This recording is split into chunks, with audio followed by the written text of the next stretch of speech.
Penggerebekan markas Judol di sebuah gedung di kawasan Hayamuruk, Jakarta Barat menambah daftar panjang keberhasilan polisi mengungkap praktik kejahatan cyber dalam negeri. Dalam penyergapan tersebut, polisi berhasil menangkap 320 warga negara asing dan seorang WNI yang berperan sebagai admin judi online. Apa penyebab Indonesia menjadi lahan menarik bagi para sindikat kejahatan cyber? Simak ulasannya dalam Detik Sore. Dalam segmen berita Nusantara kali ini, Detik Sore akan mengulas terjadinya kembali kekerasan seksual di lingkungan pesantren. Kali ini pelakunya adalah seorang ustadz yang mengajar di sebuah pesantren kawasan Genteng Kali, Surabaya. Berdasarkan penelusuran kepolisian, MZ telah menjabuli 7 orang santrinya. Berapa lama tindakan ini sudah dilakukan? Simak laporan langsung jurnalis Detik Jatim selengkapnya. Persib Bandung baru saja mengalahkan Persija Jakarta dalam laga bertajuk Duel Klasik pada pekan ke-32 Super League 2025-2026, Stadion Segiri, Samarinda. Ikuti terus informasi terbaru dan bermutu dari Detik Sore. Jangan lupa follow sosial media kita @detiksore. Detik Sore nggak cuma hore-hore.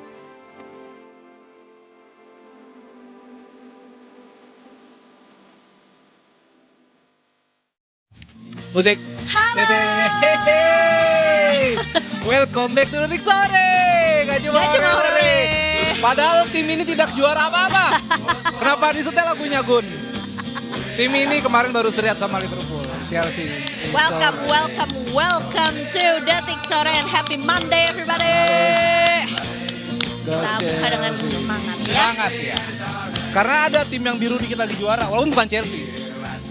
Persib, habis Ya lawan kan, Persija kemarin ya. bener-bener. El Clasico Indonesia. Cocok banget jadi di endorse sama brand dimsum ya. Karena kita udah naga gitu deh. Itu udah kayak gitu deh. Kita udah naga gitu deh. Halo Gimana Detikers. hari Seninnya? Detikers so far mudah-mudahan menyenangkan. Panas banget di luar. Walaupun panas ya, tapi kerja Parah, tuh cuma parah, sampai Rabu. Iya bener juga Iya ya. kan? Karena hari Kamis tuh ada kenaikan Yesus Kristus. Betul ya, jadi saatnya kita mengucapkan terima kasih untuk teman-teman. Terima kasih untuk teman-teman. Umat Kristen untuk memberikan tambahan hari libur. hari libur. tanggal Nanti merah. Giliran kita yang Oh iya. Muslim nyumbang 2 tanggal minggu merah lagi, juga Idul Adha. di akhir bulan ya. 27 28. Mantap. Akhir Iya. bulan. Bapak suka begitu ya, Bang. Nah ini Mentang-mentang. ini cari perkara dia yang sendiri kalimatnya nggak bisa tayang loh. Iya, benar. Kalau Kita tahu lanjutin, loh. nggak boleh. Yansa, Simalakama, kita tahu loh pokoknya. Detikers hari ini kita sampai jam 5:30, ada banyak informasi yang seru pasti nanti kita di Sasetor kita ngomongin bola. Tadi emang Persib tuh udah mau juara. Terus Arsenal juga di Inggris dikit lagi mau juara. Walaupun ada kontroversi. Soalnya kamera bisa mundurin dikit gak? Deket banget rasanya. Iya sih, gue ngerasa kayak penuh banget gitu kayak. Nah terus sampai kita segera gini. Deket banget, berapa jengkal ini. Arsenal tuh bentar lagi juara Liga Inggris, tapi banyak kontroversi. Kenapa tuh? Kayak misalnya mereka bikin gol, tapi lawan bikin gol ke gawang mereka. Terus kipernya Arsenal dialangin, pelanggaran. Padahal Arsenal ngelakuin itu.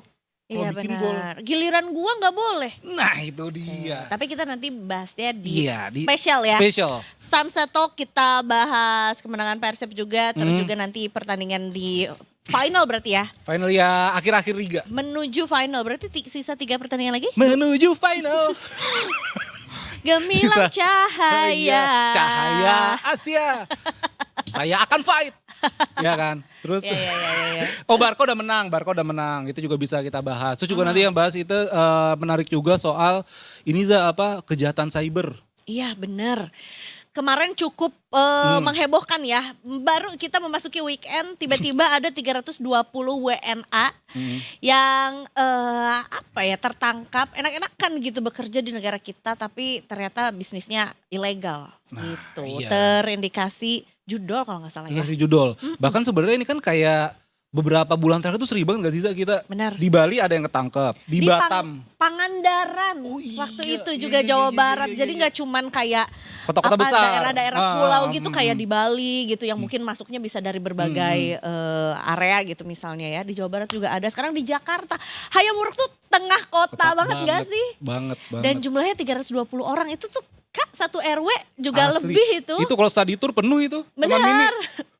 Berapa habis Nggak, coba? Taman Mini luas banget sih. Luas Kak. juga, iya Tapi sih, mungkin benar. kalau ditempatin di dalam rumah gadang sih sempit ya. Rumah gadang di Anjungan. Di Anjungan. Kalau di Keongmas mungkin cukup lah. Oh iya, kayak oh iya Tuh, bener-bener. ya Iya, kan, apalagi 320 tuh banyak banget sih. cuy. Banyak banget coy. Gitu. Banyak banget. Walaupun mungkin ini ya di satu sisi juga bravo for apa tuh namanya Polisi, pihak kepolisian ya. juga udah bisa menyergap, meringkus gitu ya ke 320 WNA nakal ini. Tapi kita juga punya banyak pertanyaan jadinya kayak masuknya gimana? 320 itu angka yang besar banget. Apakah sebenarnya ini baru tip of the iceberg? Jangan-jangan masih banyak lagi sindikat yang Iya lagi. anggota apa ya atau pelakunya tuh lebih besar Hmm. lagi gitu. Kok bisa 320 orang, 3 orang masih Iya. penyusup lah ya. 320 orang tuh orang. kayak rame banget Rame itu. banget kayak satu RT, satu RT, RW. satu RW. Satu Tikers. Makanya itu tadi dia ya. Belum lagi ini ada satu kasus ini tetangga kamu nih. Ah masa? Ada-ada aja bawa motor pakai marah-marah segala. Siapa? Ngalang-ngalangin ambulans lagi. Aduh. Malu-maluin warga Depok aja nih Pak MA ya, MO. Pak MO. Mo. Mau. Kenapa emang dia, Za? Ada satu warga Depok ya, sebenarnya lagi santai aja sih Doi. Nggak tahu apa urusannya lagi buru-buru apa gimana, tapi dia lagi naik motor.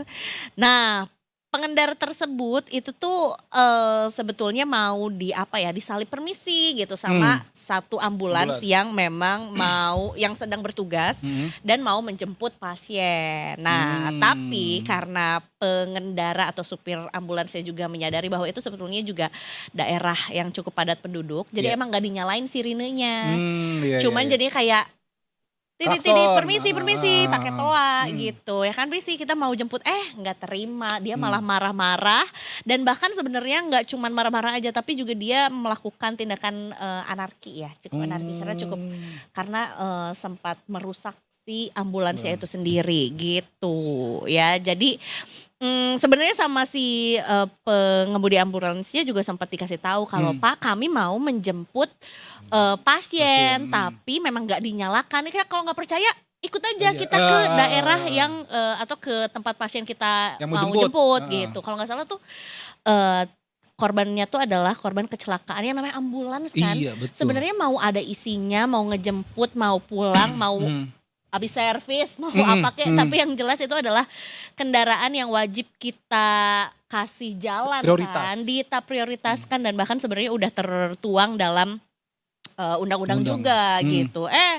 Tapi Doi malah marah-marah akhirnya. Nah, syukurin dah viral. Iya. Ini tepatnya di Jalan Mohnail, Kelurahan Baktijaya, Kecamatan Sukmajaya, Kota Depok. Hari Minggu jam 11.18. Emang sih masih siang. Sebenarnya kalau marah-marah gini gak usah nendang-nendang gitu. Mere-mere aja. Marah-marah. Mere-mere. Dan ini akhirnya si MO ini sudah diamankan oleh ini ya, oleh kepolisian. Dilaporkan sudah diringkus. Gitu. Dan ini kalau gak salah yayasannya, nama yayasan nih, Instagramnya nih. Betul. Sempat viral juga kok ini. Betul. Jadi intinya adalah dilaporkan balik gitu ya, karena ini juga sebuah perilaku tidak menyenangkan terhadap para nakes ataupun juga yang sedang bertugas gitu ya dan juga ini keadaan genting juga, apalagi sekarang memang mau posisinya mau menjemput pasien juga gitu. Akhirnya diamankan polisi setelah viral di mana-mana juga dan bahkan ditetapkan sebagai tersangka gitu. Keren. Dalam ini videonya untung kita putarkan gak usah ada suaranya ya. Agak triggering soalnya karena menurut gue kayak ini juga kode suaranya juga lagunya lagu warkop. karena sebenarnya ini adalah sebuah perilaku yang cukup sia-sia ya. Iya benar. Eza tapi ini nonton videonya nggak? Nah gue tuh Belum. kalau ada yang triggering gitu, kalaupun gue tonton tuh nggak pernah gue pakai pakai audio. suara, karena berisik, ya Iya, bener. jadi cukup membantu sih Iya. audio text tuh ya, closed caption tuh menurut gue cukup membantu karena kadang-kadang kalau denger orang marah-marah tuh gue kayak Iya, ikutan emosi juga malah gitu. nggak mood. Ini gue sempet nonton juga, gue setel suaranya. Jadi dia ngeluarin satu kalimat, saya orang sini gitu. Itu kan tapi di Depok ya, tapi dia saya orang sininya dengan logat yang berbeda. Jadi gue kayak, orang mana nih, orang Depok gak ada yang begini logatnya. Mau adu Depok-Depokan sama Afif. Jalan-jalan ke Ragunan. Cakep. Itu mau siaran? Oh iya. Ntar aja ke Ragunannya. Jangan-jangan ke Ragunan, jangan ngalang-ngalangin ambulan. Itu dia, Iya betul. bener ya, Jangan mudah-mudahan Tikers. ini jerak ya Pak MO, giliran kalau ada masalah keluarga itu jangan bawa motor. Kebetulan Bapak juga tidak pakai helm, siapa tahu nanti Oh iya gak pakai helm. Iya. gak usah sosok nyuruh-nyuruh orang untuk kayak bebenah diri. Bapak lihat betul. dulu, Introspeksi. Bapak introspeksi, Betul. Bapak helm tidak dipakai. Betul. Belum tentu juga itu. Ya kita kan jadi suzon kemana-mana. Apakah punya masalah keluarga? Apakah ada nggak tahu? Mungkin di Depok emang panas sih cuacanya, tapi bukan tidak dibenarkan untuk marah-marah. Konstitusi. Nah konspirasi. Apa konstitusi? Itu dulu apa? Apa maksudnya? Itu terus Ini yang zaman dulu tuh yang Sempurna. Romi Rafael yang sulap. Ih, yang sempurna. zaman-zaman Deddy Kobuser masih sulap, Za. Iya. Yang Sempurna. sempurna ya? Itu mah Konteksnya apa Andre sih? and the Backbone. Konteksnya mau ini doang, Za. Oke, nanti Kas, ini setelah dari Depok kita Ya. bergeser ke apa namanya tuh Rasuna, dikatakan Rasuna Said. What did Rasuna say? Rasuna Said ini kocak banget sih orang bule. Jadi kan kemarin tuh sempat ada CFD di Rasuna Said ya, Za, di Kuningan, dan ini sekarang apa namanya sedang dievaluasi oleh Gubernur DKI Jakarta Pramono Anung.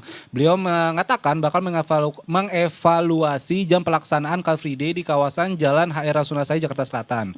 Pramono menyebut CFD di Rasuna Said kemungkinan akan berakhir lebih cepat usai menerima masukan dari tempat-tempat ibadah di sekitar lokasi.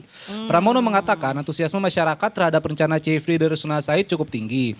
Namun Pemprov juga mempertimbangkan aktivitas warga yang menjalankan ibadah pada Minggu pagi. Bener. Karena setahu gue nih di jalan ini ada beberapa gereja besar loh yang maksudnya dia nggak ada ke sini, Za, cuman dia ntar nembus ke situ jalanannya. Tapi kan, bener kan, Pak? nanti juga terpengaruh juga gitu ya aktivitasnya sama yang mau CFD-an juga. Enggak, gue nanya ke dia bener nggak Pak? Dia gitu. Kan Bapak suka rajin sembahyang.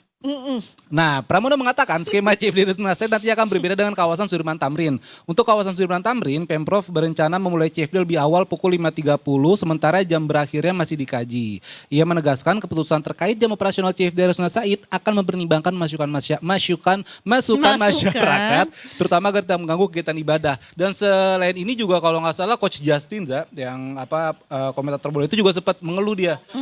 Sempat protes dia karena dia bilang ada beberapa rumah sakit besar di situ. Jadi kalau Ya, misalnya ada emergency. kasus urgent, nah itu takutnya Setuju, susah. setuju, Dan ini setuju. kalau nggak salah ramai banget deh, Za, yang ini yang karena baru awal ya. Jadi orang-orang Iya, tuh iya, clash gitu nggak bisa jalan akhirnya mereka.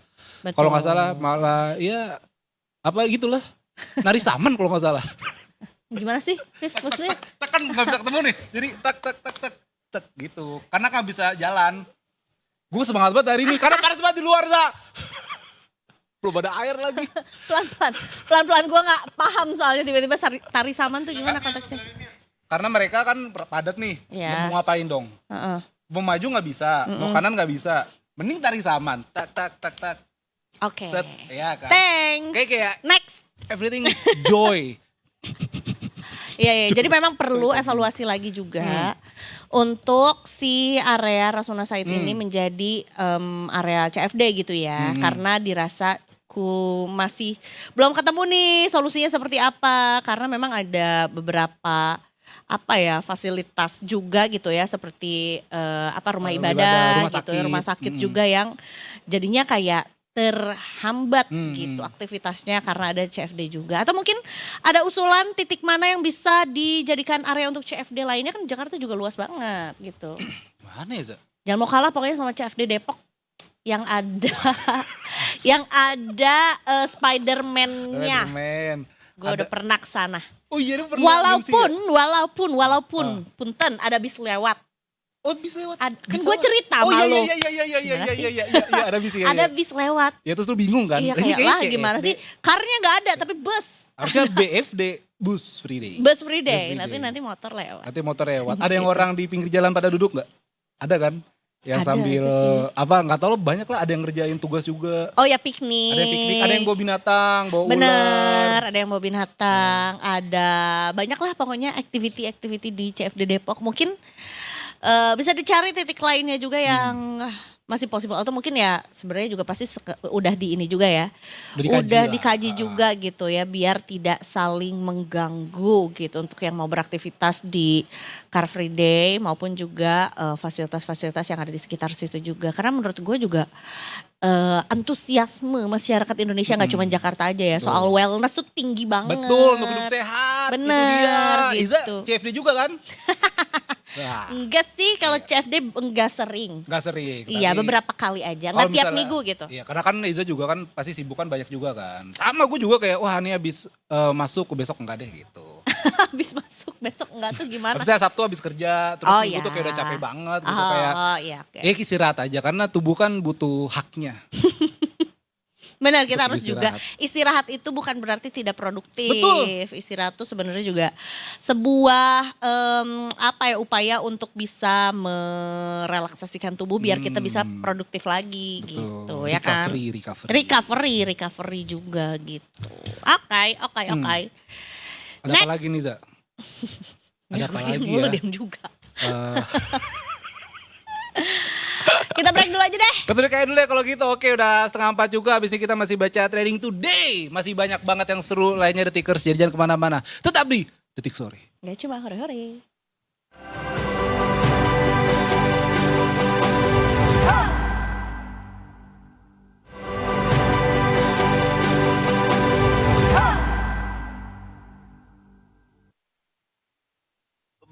Balik lagi di Detik Sore. Gak cuma hore-hore. Detikers, welcome back. Kita mau bahas soal peringkusan. Peringkusan. Benar, peringkusan Penangkapan. dari 320 warga negara asing dan seorang WNI admin judi online di salah satu gedung di Jakarta Barat ya. Hayam Wuruk juga di sana. Ini dari 320. Kita breakdown ya. Ya. 228 orangnya Vietnam. 57 orangnya warga negara China, 13 orang warga negara Myanmar, Laosnya 11 orang, Thailandnya 5 orang, Malaysia 3 orang, dan juga 3 orang dari Kamboja juga gitu ya. Waduh. Dan penangkapan WNA ini menggunakan izin atau visa wisata Ya iyalah, masa visa kerja. punya kitas gitu kan, Iya. kayaknya agak bingung juga kalau udah punya kitas atau emang visanya visa bekerja ya udah pasti mending jadi ekspat aja nggak Iya, sih itu gitu dia makanya. di Indonesia. Gila. Gak jelas banget, dan ini sebenarnya lagi dalam pemeriksaan juga bagaimana sebetulnya mereka ini bisa masuk ke Indonesia, apakah memang bareng-bareng atau Iya. secara berkala gitu ya masuk ke Indonesia lewat jalur seperti apa, terus berapa lama mereka bisa tinggal di sini. Karena setauku kalau sesama ASEAN tuh kan kita juga sama tuh ke negara tetangga juga 30 hari kan. Iya, Masa betul, tinggalnya. masa tinggalnya. Mungkin ada sedikit perbedaan di beberapa negara, ada yang 30, ada yang 60 hari. Tapi setauku tuh nggak bisa lewat dari itu, kan harus balik lagi ke negaranya Benar juga juga, gitu. betul. Meanwhile mereka ini cukup lumayan beberapa waktu juga tinggal di Indonesianya juga gitu. Sarang judol loh Sarang di judol. Jakbar. Dan ini kabarnya diduga ya, masih diduga telah beroperasi sekitar 2 bulan. Nah, Berarti ya dalam satu sisi kita syukuri belum lama-lama nih. Iya. Kan, maksudnya polisi bisa bergerak cepat untuk meringkusnya. Dan mereka ini menyewa lantai gedung sebagai pusat operasi digital lintas negara yang terorganisir. luar Wow. biasa banget. Bahkan kalau kayak kita ngebayanginnya kayak kantor beneran ya, di dalam gedung Iya tinggi lagi, iya gitu lagi. ya, di tengah kota Jakarta. Mereka sewa, terus ada kayak kubikelnya mungkin ya, ada meja-meja kerjanya dengan fasilitas ya kayak kantoran aja. Iya, gimana iya, kalau iya, di iya, iya, di iya, meja bener-bener. kantor ya Kantor, kan. iya. Tahu-tahu Karena kantor. 320 orang tuh Banyak. hampir sekantor kita juga ya. Iya lagi. Kita lebih sih segituan. mungkin ya, kita lebih sih. Tapi maksudnya segituan lah, itu ratusan. banyak banget juga gitu. Mungkin nggak bisa dalam satu, nggak tahu sih. Mereka sih bilangnya satu lantai ya. Iya tuh lantai sih. Iya, Oh mungkin 320 misalnya orang. WFH. Jumat WFH ya. Cuma WFH. Nanti kita bahas lebih lanjut lagi juga ya. Kita beralih dulu ke NTMC. Habis ini ada laporan lalu lintas juga. Akan dibawakan oleh Brigadir Cici. Selamat sore Brigadir Selamat sore Cici. Brigadir Cici. Halo, selamat sore Afif dan Eiza. Selamat sore. Setuju nggak sama kita kalau hari ini mataharinya nggak pakai diskon alias cerah banget, ya nggak? Yes, betul. Sampai dengan jam berapa nih? Jam 3:30 sore masih teriknya minta ampun. Bener, kelihatan membawakannya hari ini sedikit mengerinyit karena emang bener-bener kesorot banget ya. Tanpa tambahan lighting hari ini juga. Lighting Pokoknya alami. laporannya. Iya itu dia ya. Tapi di satu sisi kita syukuri juga hari ini cerah juga. Jadi Iya. bisa beraktivitas Betul. lebih leluasa lah kalau cerah ya. Baiklah kalau gitu Brigadir Betul Cici sekali silahkan ya. dengan laporannya. Laporannya.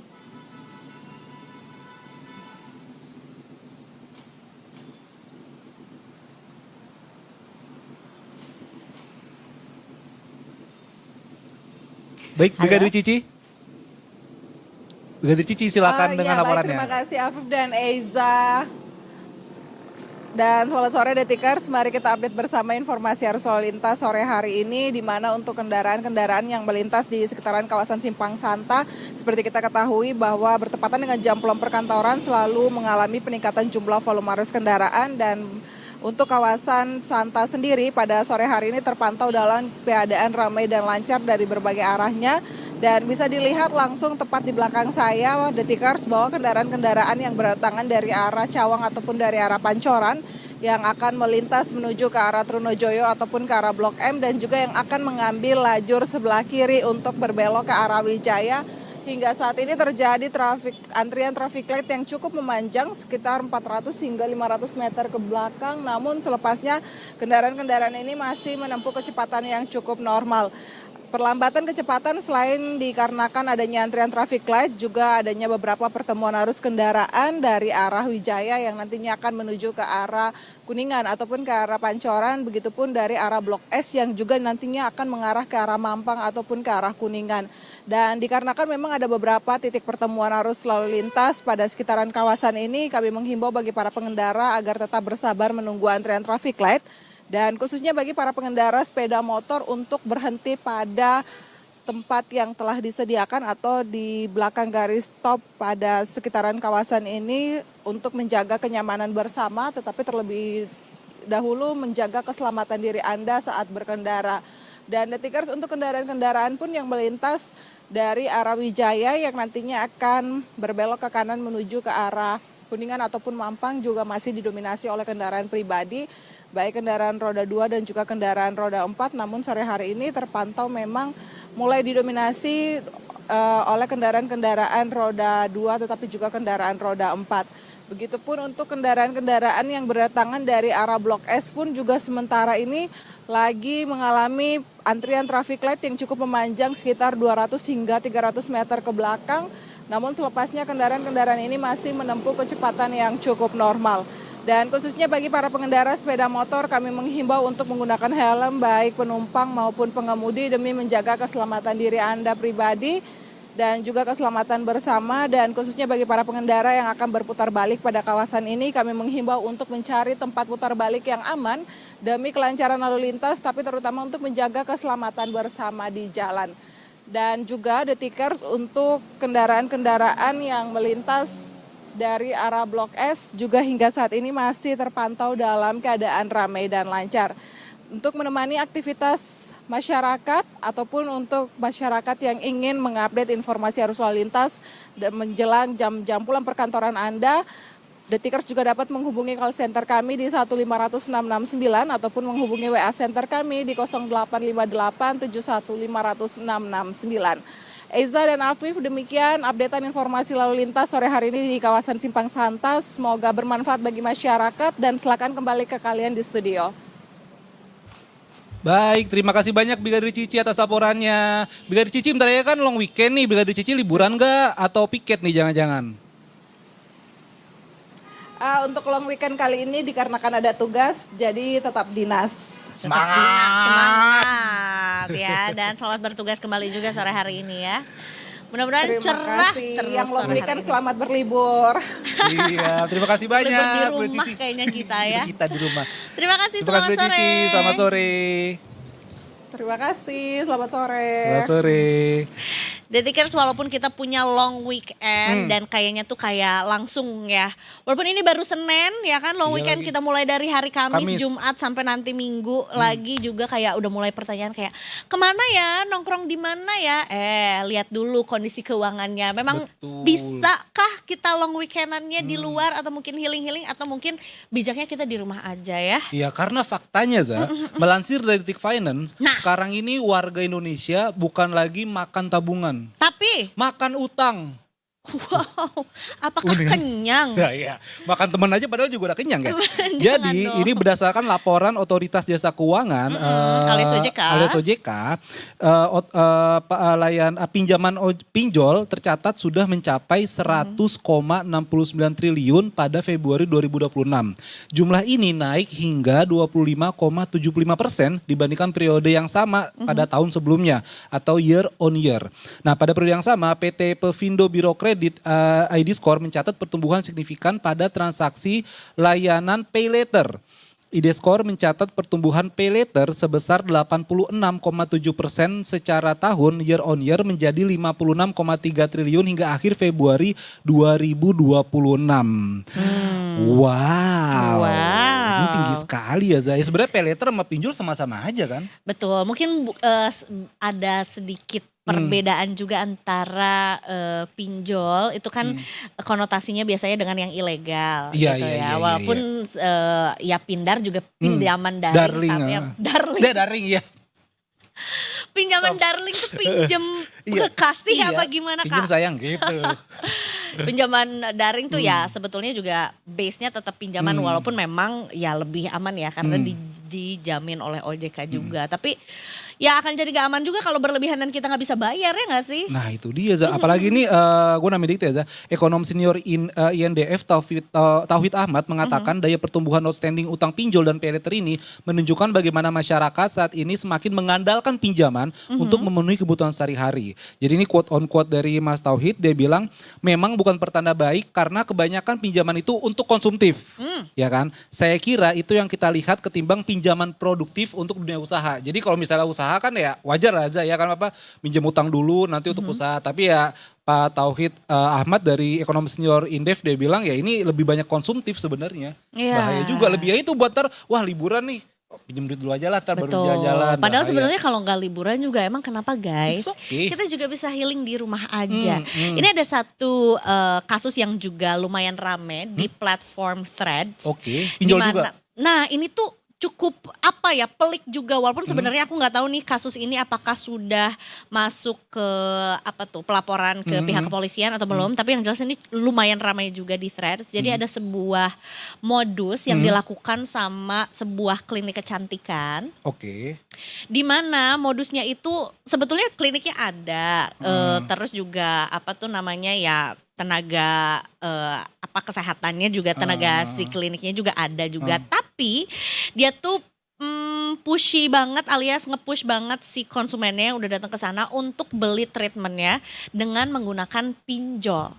Jadi kayak gimana ya hard selling banget, kayak Kak kamu tuh butuh tahu diginiin, kamu tuh butuh tahu treatment ini, maksa banget dan bahkan ketika kayak maaf Kak tapi aku belum butuh treatment itu, tetap dipaksa sampai harus beli treatment itu dan bahkan dibantuin untuk daftar pinjolnya juga di klinik itu juga. Parah banget kan? Itu Ini rame banget gini katanya mereka tuh kayak guys klinik X ini banyak korban ya. Ini aku ceritain pengalaman aku. Oke, terus? Aku dapat voucher dari si klinik ini karena dari sebuah event. Nah, sampai ke sana sama keponakan dari suamiku. Pokoknya disuruh nunggu sekitar 30 menitan.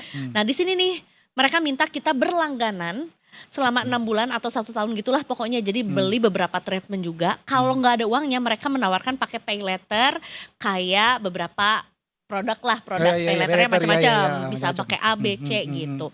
Nah terus mereka tuh maksa banget, udah ditolak kayak nggak bisa Kak. Pokoknya semua anggota keluarganya juga bisa pakai si treatment ini juga gitu. Pokoknya intinya di push terus sampai akhirnya diperlakukan tidak mengenakan karena menolak si apa tuh penawaran dari si terapisnya gitu. Nah nextnya yang cukup gongnya lagi adalah ini ada pengakuan dari seorang dokter yang dulu pernah bekerja di klinik tersebut. Katanya memang red flag banget si klinik itu, di mana sebetulnya gajinya juga pending, dokter-dokter yang di sana juga gajinya dipending dan ada serum buat pasien diganti air keran dan ini yang bikin rame banget di thread. Bener, ada satu treatment yang memang harusnya pakai serum kandungan apalah diganti air keran gitu, itu kan enggak, itu menyalahi aturan banget gitu ya kan. Terus akhirnya makin banyak juga yang kayak iya yang aku speak di up. banyak yang di speak up juga, jadi katanya iya memang aku dipaksa banget sampai disuruh pakai pay letter. Sekarang muncul lagi kasus baru, kirain udah in chef tuh si Klinik X ini juga gitu. Itu mah jahat lah kali Za. Iya kan, Iya. gimana kalau sebenarnya ada reaksi yang Ah, timbul dan akhirnya jadi malpraktik gitu misalnya. iya udah Gitu. kena malpraktik harus kebayar pinjol. Benar. Nah iya kan kasihan banget kan. Karena memang masalah pinjol ini Tikers, ini harus diingat ya, layanan pinjol ini datang dengan bunga yang harus dibayar bersama dengan pokok utang. Sehingga membuat beban pengeluaran semakin berat. Pokoknya yang bikin mahal itu bunganya The Tikers. Benar Asli. lagi. Ini tuh di luar ya, apalagi yang tidak, yang ilegal ya. Iya. Kan mereka bikin aturan semau-maunya mereka juga gitu kan. Meanwhile kalau misalnya udah di bawah OJK kan sebetulnya udah ada aturannya juga ya. Betul. Berapa bunga maksimalnya, kemudian juga mungkin cara menagih kepada si debiturnya juga tuh seperti apa yang sesuai dengan SOP dan segala macam gitu. Makin banyak ternyata yang berhutang ya, Iya, makan utang. makan utang. Makan utang, gali lubang tutup lubang. Gitu dia. Selalu dicek lagi kondisi keuangannya juga. Kalau sekiranya itu memang hanya kebutuhan tersier belaka, Iya. kita skip aja. Kalau buat gengsi, Buat gengsi. iya kan. HP gue aja gak bisa foto, biasa aja. Cuma bisa SMS doang sama MMS. Bohong. Kameranya aja udah 3 biji begitu. Oh, ini baru di sini ada di rumah ada kamera lagi. Jadi satu HP belakangnya kamera semua juga ya. Itu dia. Iya. Next. Ini juga Next, sebetulnya masih ada hubungannya juga dengan kondisi keuangan. Wow. Cek. Kondisi ekonomi Republik Indonesia juga. Seperti yang kita tahu juga sebenarnya kemarin kan laporan keuangan soal pertumbuhan ekonomi gitu ya di Indonesia tuh udah keluar angkanya. Nah, Pak Purbayani juga bercerita gitu ya, ngomong gitu ya bahwa beliau juga punya prediksi seputar ekonomi negara kita juga, di mana beliau memperkirakan laju pertumbuhan ekonomi Indonesia belum bisa mencapai 6% pada kuartal 2 2026 ini, meskipun kemarin tuh angkanya cukup memuaskan di angka 5,61%. Ini beliau mengatakan tidak akan ada pajak baru jika pertumbuhan ekonomi belum mencapai 6% dalam 2 kuartal berturut-turut, dan khusus rencana penunjukan platform e-commerce dalam negeri sebagai pemungut pajak atas transaksi penjualan barang ini tuh juga akan menunggu data pertumbuhan ekonomi kuartal 2 2026 dulu. Jadi bisa sedikit bernapas lega untuk para pelaku atau pejuang atau para penjual, seller juga di e-commerce juga ya.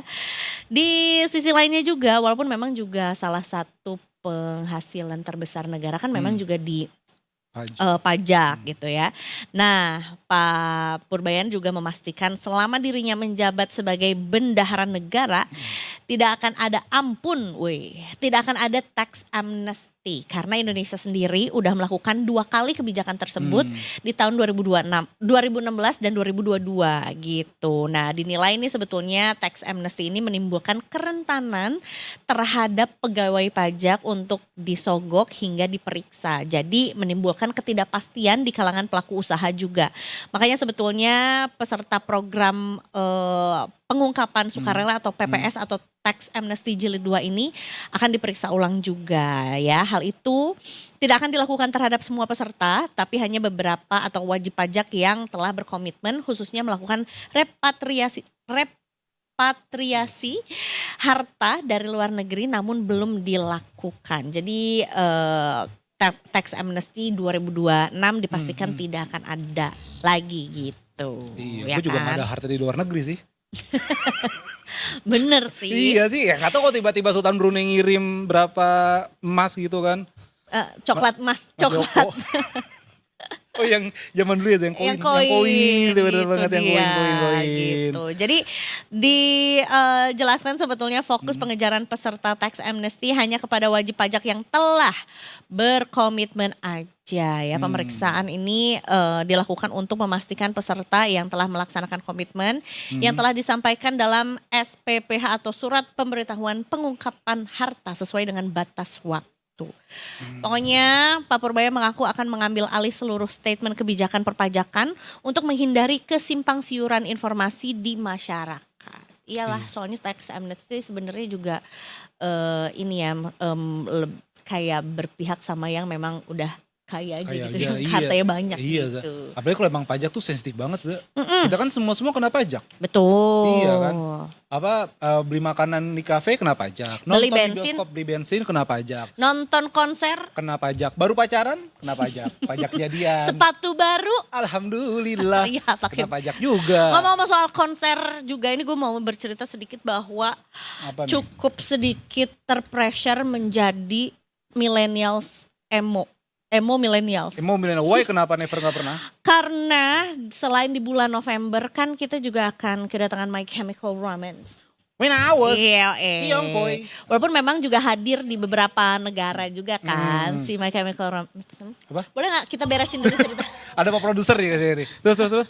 November besok Nah ternyata di bulan yang sama Evanescence juga dia akan tampil walaupun the only country yang juga dia mampirin tuh cuman Kuala Lumpur, Malaysia aja di Kuala Oh, nggak ke Lumpur. Indonesia. Iya tapi dia bawain Poppy. Yang Wake Me Up. Wake Iya, me betul. up inside. Aduh iya Dia lagi. bawain Poppy for the first time to the Southeast Asia. Terus Evanescence November juga My Chemical Romance. Jadi susah juga nih menjadi MCR Mbak- November juga? November juga di bulan Septembernya yang The Weekend. sama. Benar. Walaupun Wah, dia gak emo ya kak. Gak emosi, cuma pas aja nih Za. Iya, iya. September, Oktober, Iya, November, iya, dikit iya. banget jeda waktunya. Bener. Dari Dari mana Betul, harta saya di luar negeri. Iya Wah, benar. iya Gimana? lagi. Mau lanjut kak?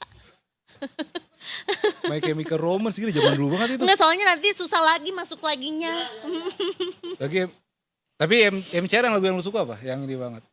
Semuanya. Semuanya sih. Walaupun I grew up with the Black Parades ya. Karena Iya kan sih, itu iya, ini banget kayak. tua banget ya. Iya sih, enggak tua. Tapi itu kan the Wise. great big thing gitu ya. Ya, pokoknya Dari rambutnya mereka. begini kan, yang emo tuh. Iya benar. Gue sempet begini dulu gitu. Tapi kayak denger band-band itu gak? Apa? Ya kan zaman dulu nggak ada kamera. Ada tuh kak, Ya, kan cuman kita masih- juga iya. punya Enggak, tapi- Friendster. Iya, cuma kan yang HP yang bisa buat foto zaman dulu orang kaya yang punya, iya kan? Yang Nokia yang bisa foto. Iya Iya. sih. Gue pakai Siemens. Zaman dulu yang warna putih, putih orange Siemens. Tahu sekarang Tapi masih ada? sebenarnya kalau ngomongin soal handphone zaman dulu, zaman-zaman kita sekolah gitu ya, kita tuh suka bacain majalah yang gambar handphone itu ya gak sih? Iya lagi. Kayak merek Iya, N iya. gitu, Iya, yang iya. kayak wow, Oh, ada iya. yang bentuk kayak daun, ada yang kayak ah. bisa dibuka, ada yang collab sama Walkman, Iya, ada iya, handphone iya. gaming, kayak bentuknya tuh sesuai dengan personality. Iya. Ya lo mau pilih apa? Lo anak gaming banget handphonenya ini. Lo anak yang musik banget handphonenya ini. Lo anak gaul handphonenya ini gitu. Ya gak sih? Walaupun gamenya cuma snack aja ya di HP-nya ya. Enggak kak, ada yang Oh begini. itu yang yang Ya kan? oh yang itu udah mulai Engage. rada canggih loh. Iya. Engage itu udah Sims ya? Bener, ada Ya, The itu canggih, itu canggih. Sims, Itu ada canggih. Gue apa ya, gue nggak kalau ngerti Engage tuh lagi. punya cerita ini Za. Dulu temen gue tuh ada di gue SMP deh kalau nggak salah itu. Temen gue ada punya Engage kan. Dan itu kan bisa main bola, main basket segala macam kan. Gue pengen minjem. Bro minjem dong. Kerjaan PR gue dulu Pip. Oke sini. Gue pengen kerjaan PR gue dulu. Abis itu baru gue bisa main. transaksional ya pertemanan. Iya, maksud gue kan ya, gue udah keras lah hidup gue dulu kan. Iya. Lagu sedih dong, tolong Bun. Asli gue ngejen PR dia dulu gitu, besok wah baru gak di ini. Iya. Itu beneran core memory gue tuh Engage. Dan akhirnya sekarang gue masih belum beli apanya, karena udah susah. Pertanyaannya adalah kok mau sih? Ya kan mau main game, Tapi kayak lah kan daripada saya merampok Bu. enggak, maksudnya kayak itu kan effort. Katanya temen gue tuh dia kayak ya gitulah, maksudnya kayak dia anak orang, emang yang orang kaya gitu kayak, lu gak boleh lah, baru gue pengen banget kan. Akhirnya udah gue minjem main basket waktu itu main NBA kan ada tuh, gini kan. Oh iya, Iya kan, udah bener. pinjam PR gue dulu, oke gue Ada kerjain. game kayak kapal-kapalan yang tembak-tembakan juga yang cukup terkenal dari Oh iya, handphone yang luar Engage angkasa itu. itu ya. Iya, Iya yang kan, kayak iya, dia ngeluarin kayak peluru terus gitu, kita tinggal geser. Iya, tinggal geser kanan kiri, gitu. kanan kiri. Iya, iya, Apa benar, ya benar. namanya? Iya kayak gue merasa kayak tereksplor banget tuh dari yang tombol-tombolnya ngacak lah, kiri kanan lah, ada yang QWERTY kayak laptop lah, ada yang bentuknya Dulu. muter begitu kayak Iya. kayaknya tuh para produk designer tuh kepake banget Kepake tuh pada semua, masa iya. itu untuk bikin bentuk handphone. Kalau sekarang sih, sekarang juga bagus sih. Bagus Tapi sekarang maksudnya sih. kayak ya udah gitu kan. Itu kalau SMS tuh ABCD, tetek ya kan? Ya kan. Harus ketik berapa kali gitu. Kalau aku Bener. cuman Q, ya kan? Bener. Q, AQ, Q, AQ. QG. Gede kecil nggak ngalamin nggak? SYG. SCG. CY4NG itu udah mahal Pak, susah. Satu karakter cuma Rp1. Oh iya Susah. bener. Hah? Oh 3 detik teleponnya tek, matiin lagi kan? Halo.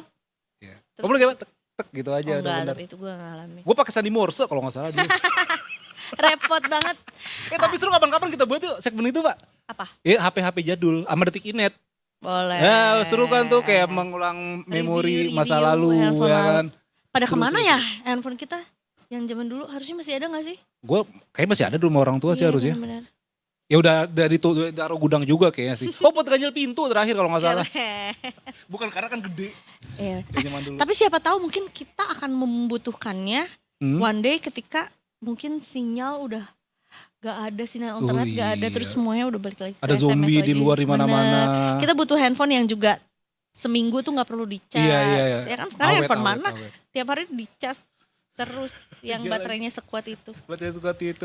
Oke Tikers, kita break dulu. Abis ini kita akan lanjut ke berita Nusantara. Ini kasus yang sangat menyedihkan. Marah sih. Campur aduk lah ini. Karena di Surabaya ada guru ngaji yang mencabuli 7 santri karena kecanduan film porno. Itu dia. Astaga. Ya kalau nggak siap jadi pengajar, kalau nggak siap jadi orang dewasa yang waras sih menurut gue sih. Nanti kita bahas habis ini ya. Kita akan ke Surabaya di berita Nusantara. Habis ini masih di Detik Sore. Nggak cuma hore-hore.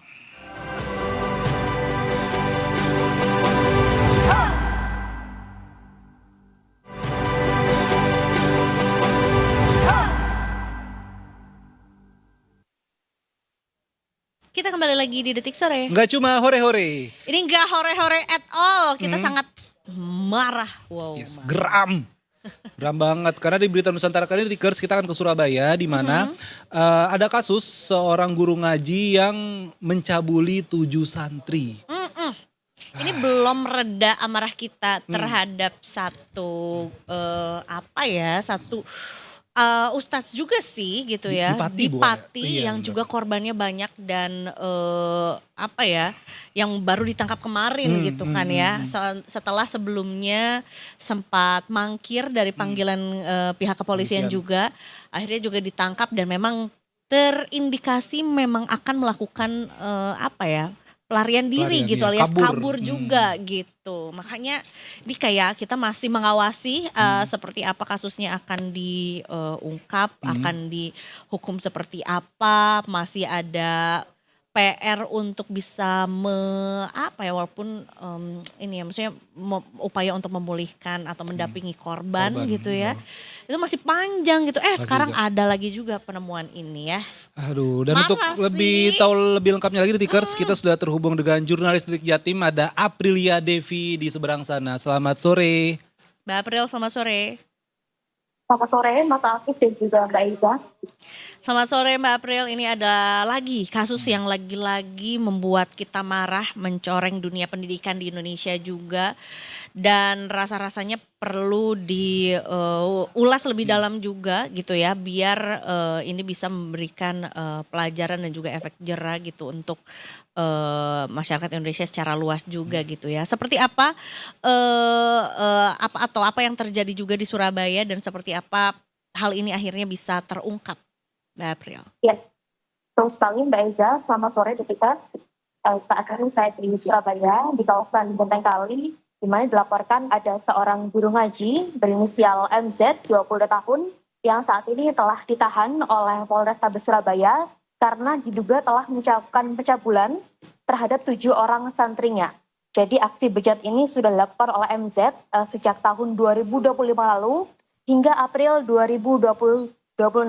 Dan MZ juga telah ditahan di Polrestabes Surabaya sejak bulan kemarin ya, April 2026. Nah, informasi yang kami terima, Detikers, AMZ melakukan aksi bejatnya ini terhadap 7 orang santri yang menimba ilmu di pondok pesantren atau yayasan tempat dia mengajar tiap akhir pekan. Jadi para santri ini, santri laki-laki ya, tidak tinggal di sana selama full time begitu, namun hanya hadir saat akhir pekan, yakni pada hari Jumat sampai dengan Minggu. Nah, para santri di sana informasinya tidur dalam sebuah kamar begitu ya bersama-sama, dan dilaporkan juga tersangka juga tidur di kamar yang sama tersebut namun beda kasur begitu ya. Nah, aksi bejat ini dilakukan oleh MZ pada malam hari. Modusnya ketika para korban tidur, MZ melakukan aksinya begitu ya, melakukan pencabulan selama berulang kali sejak tahun 2025 hingga 2026 selama sekitar setahun begitu ya. Dan juga ini membuat korban tentunya merasa takut, merasa trauma begitu ya. Karena memang para santri ketika itu dari awal peristiwa pencabulan terjadi, mereka sudah saling tahu bahwa ada temannya yang jadi korban pencabulan oleh guru ngajinya sendiri. Namun mereka takut, mereka tidak berani speak up, tidak berani untuk melaporkan begitu ya. Hingga mereka baru berani berbicara pada April 2026 kemarin dan diketahui sudah ada 7 orang santri yang menjadi korban. Para santri yang jadi korban ini rentang usianya antara 10 sampai dengan 15 tahun. Mereka masih anak-anak begitu ya. Dan dari interogasi yang dilakukan oleh Kapolrestabes Surabaya terhadap pelaku, terhadap MZ, MZ mengaku melakukan aksinya karena kecanduan nonton film porno. Jadi dia sering nonton film porno hingga tidak bisa menahan hawa nafsunya sampai dia menyalurkan hasrat bejatnya ini kepada santrinya sendiri.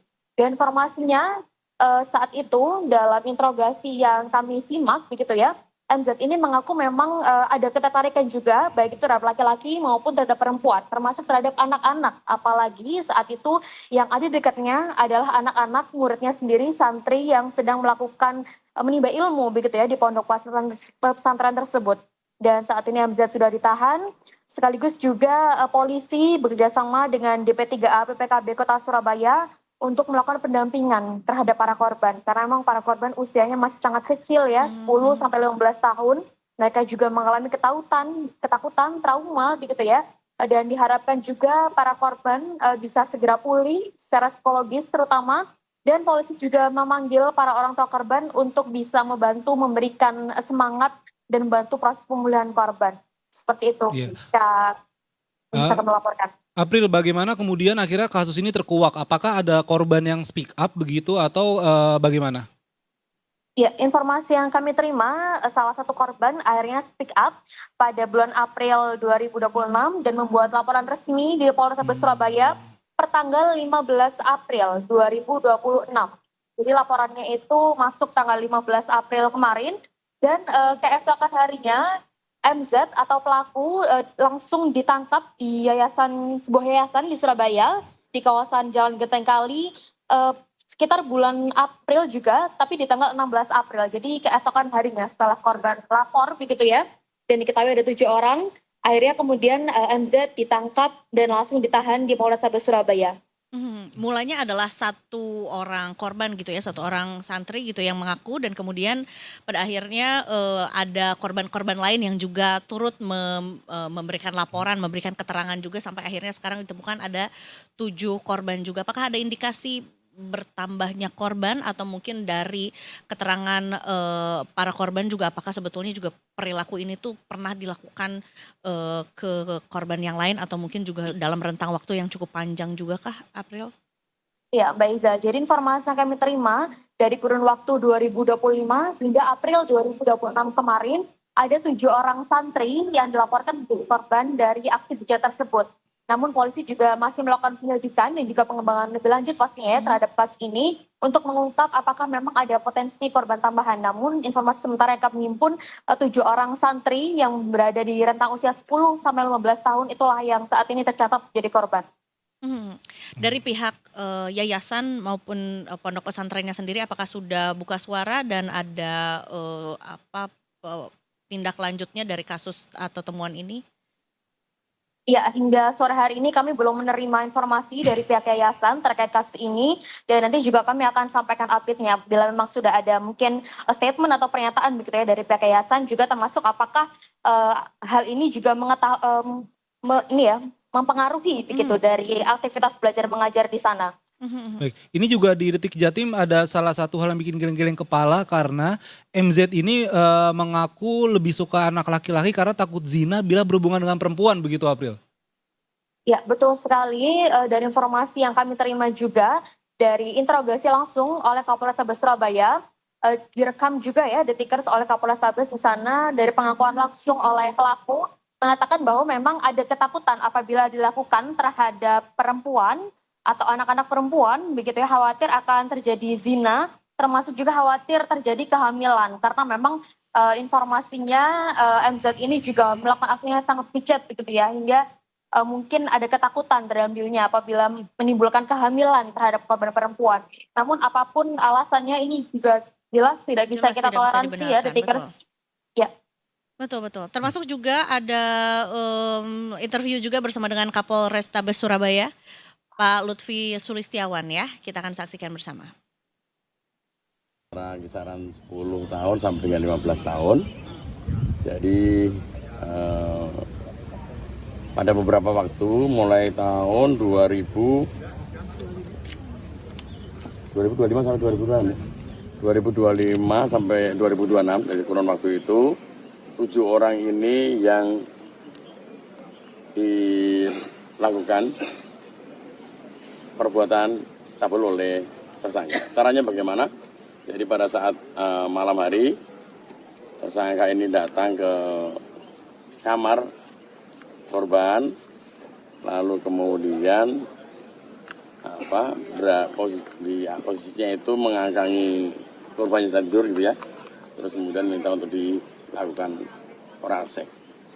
Nah, sebenarnya korban-korban yang lain itu ada yang tahu juga gitu, tapi memang sama-sama semuanya tidak berani ngomong karena memang takut. Nah, setelah satu orang speak up dan lapor, baru kemudian yang lainnya menyampaikan bahwa ya sebenarnya juga saya tahu itu. Kebalikannya, saya juga tahu waktu kamu jadi itu. Kemudian kita sudah lakukan langkah-langkah cepat untuk melakukan penangkapan dan juga proses hukum terhadap tersangka. Dan terhadap 7 korban ini kita bekerja sama dengan DP3A untuk dilakukan trauma healing. Kita berharap untuk tidak ada trauma terhadap anak-anak ini. Baik. Berikut adalah keterangan yang diberikan oleh Pak Lutfi Sulistiawan, Kapolrestabes Surabaya ya. Iya, April, apakah sekarang kondisi belajar mengajar di pondok pesantrennya masih berlangsung atau dihentikan untuk sementara karena ada kasusnya ini? Ya, kami belum menerima informasi lebih lanjut terkait hal tersebut dan akan menelusuri terlebih dahulu untuk kemudian menyampaikan update-nya terkait peristiwa yang terjadi. Baik, setelah adanya keterangan gitu ya dari pelaku juga, pengakuan dari pelaku juga mengenai yang dilakukannya, mengapa sebetulnya dia melakukan perbuatan kejinya itu juga, apa hukuman yang menanti pelaku juga, karena tentunya ini korbannya juga sudah banyak dan sebetulnya juga memberikan damage yang luar biasa kepada para santri tersebut, korbannya. Iya, Detikers, jadi pelaku dijerat dengan sejumlah pasal, diantaranya pasal 6 huruf C, Undang-Undang nomor 12 tahun 2002 tentang TPKS, kemudian juga pasal 15 huruf G, Undang-Undang nomor 12 tahun 2002, dan juga pasal 415 huruf B, Undang-Undang Republik Indonesia tahun 2023 tentang KUHP terkait perbuatan cabul dengan seseorang yang diketahui atau patut diduga adalah anak-anak. Jadi memang pelaku dijerat dengan sejumlah pasal begitu ya, dan ini akan kami informasikan untuk ancaman hukumannya sendiri total berapa tahun penjara, karena memang kasus ini juga masih terus bergulir dan polisi juga masih melakukan pendalaman lebih lanjut. Baik, April, terakhir bagaimana reaksi keluarga korban dan juga apakah para korban mendapat pendampingan psikologis yang intens begitu dari pihak kepolisian? Ya, Mas Afif, jadi informasi yang kami terima, pihak keluarga korban mendapat pendampingan khusus gitu ya dari DP3A PPKB Kota Surabaya atau Dinas Perlindungan Anak ya untuk kasus yang terjadi. Mereka diharapkan juga bisa memberikan pendampingan psikologis kepada anak-anak saat di rumah supaya anak-anak ini bisa kembali pulih terutama secara psikologis gitu ya, agar mereka tidak ketakutan terus-menerus terhadap peristiwa yang terjadi juga termasuk dari PPA PPU Polrestabes Surabaya turut melakukan penjangkauan pendampingan langsung kepada para korban dan juga para orang tua dalam kasus ini. Baik. Baik. Baik, terima kasih banyak Kak April atas laporannya sore hari ini. Kita berdoa bersama-sama semoga hal seperti ini tidak lagi terjadi. Amin. Mudah-mudahan tidak ada. Dan para ya pelaku ya ini juga karena juga cukup intens juga yang terjadi di Surabaya, yang terjadi di Pati dan juga daerah lain. Biar para pelakunya dihukum seberat-beratnya Berat-beratnya. juga ya. Terima kasih, Masih selamat banyak, sore. April. Selamat Selamat bertugas sore. kembali. Terima kasih Kak Afif, Kak Elza, saya kembalikan ke studio. Itu tadi dia laporan yang bikin marah lagi-lagi ya dari Surabaya juga. Dan mencoreng nama baik pesantren ya, Za. Gue gini dulu sama pesantren, Za. Makanya bukan cuma pesantren ya, maksud gue juga pendidikan Iya, Indonesia betul. secara luas Betul. juga, di mana kebayang para orang tuanya Hmm. juga menitipkan Iya. anak-anak mereka, mempercayakan anak-anaknya untuk belajar, Hmm. untuk sekolah, untuk menimba ilmu, untuk belajar agama bahkan di pesantren juga. Ternyata justru hal yang paling ditakutkan terjadi di tempat yang seharusnya jadi space Iya. yang aman untuk Harusnya anak-anak. paling aman, iya betul sih, Za. Iya, itu dia. Itu juga yang berapa kali gue kadang ada ya maksudnya teman-teman juga di kantor gitu, gue takut anakku mau ke pesantren banyak begini-beginian Gara-gara gitu. Gara-gara itu. orang-orang ini nih, Iya, oknum-oknum ini gitu. Sebenarnya pesantren mah seru-seru aja kalau gue dulu ya. Benar. Walaupun emang ya lebih keras aja. Karena maksudnya bobot belajarnya lebih Iya, banyak kan lebih dibandingkan banyak, Za. sekolah umum gitu kan. Gak ada bangun pagi tuh malas-malasan tuh gak ada, Za. Kum tuh bahasa Arab artinya bangun. Kum, tuh. Jam berapa Wahid itu jam subuh tuh, misalnya subuh 4:30, berarti jam 4 tuh udah bangun. Iya.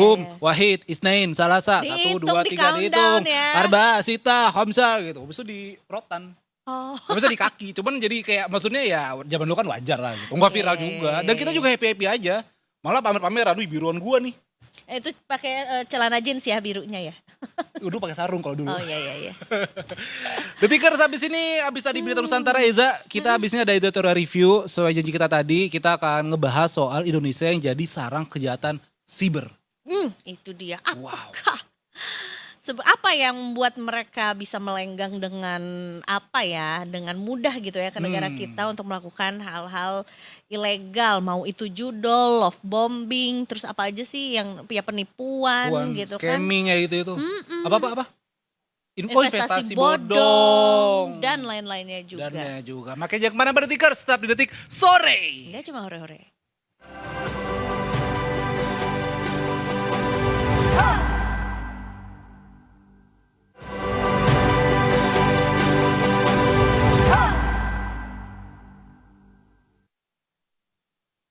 Welcome back to Detik Sore. Enggak cuma hore-hore.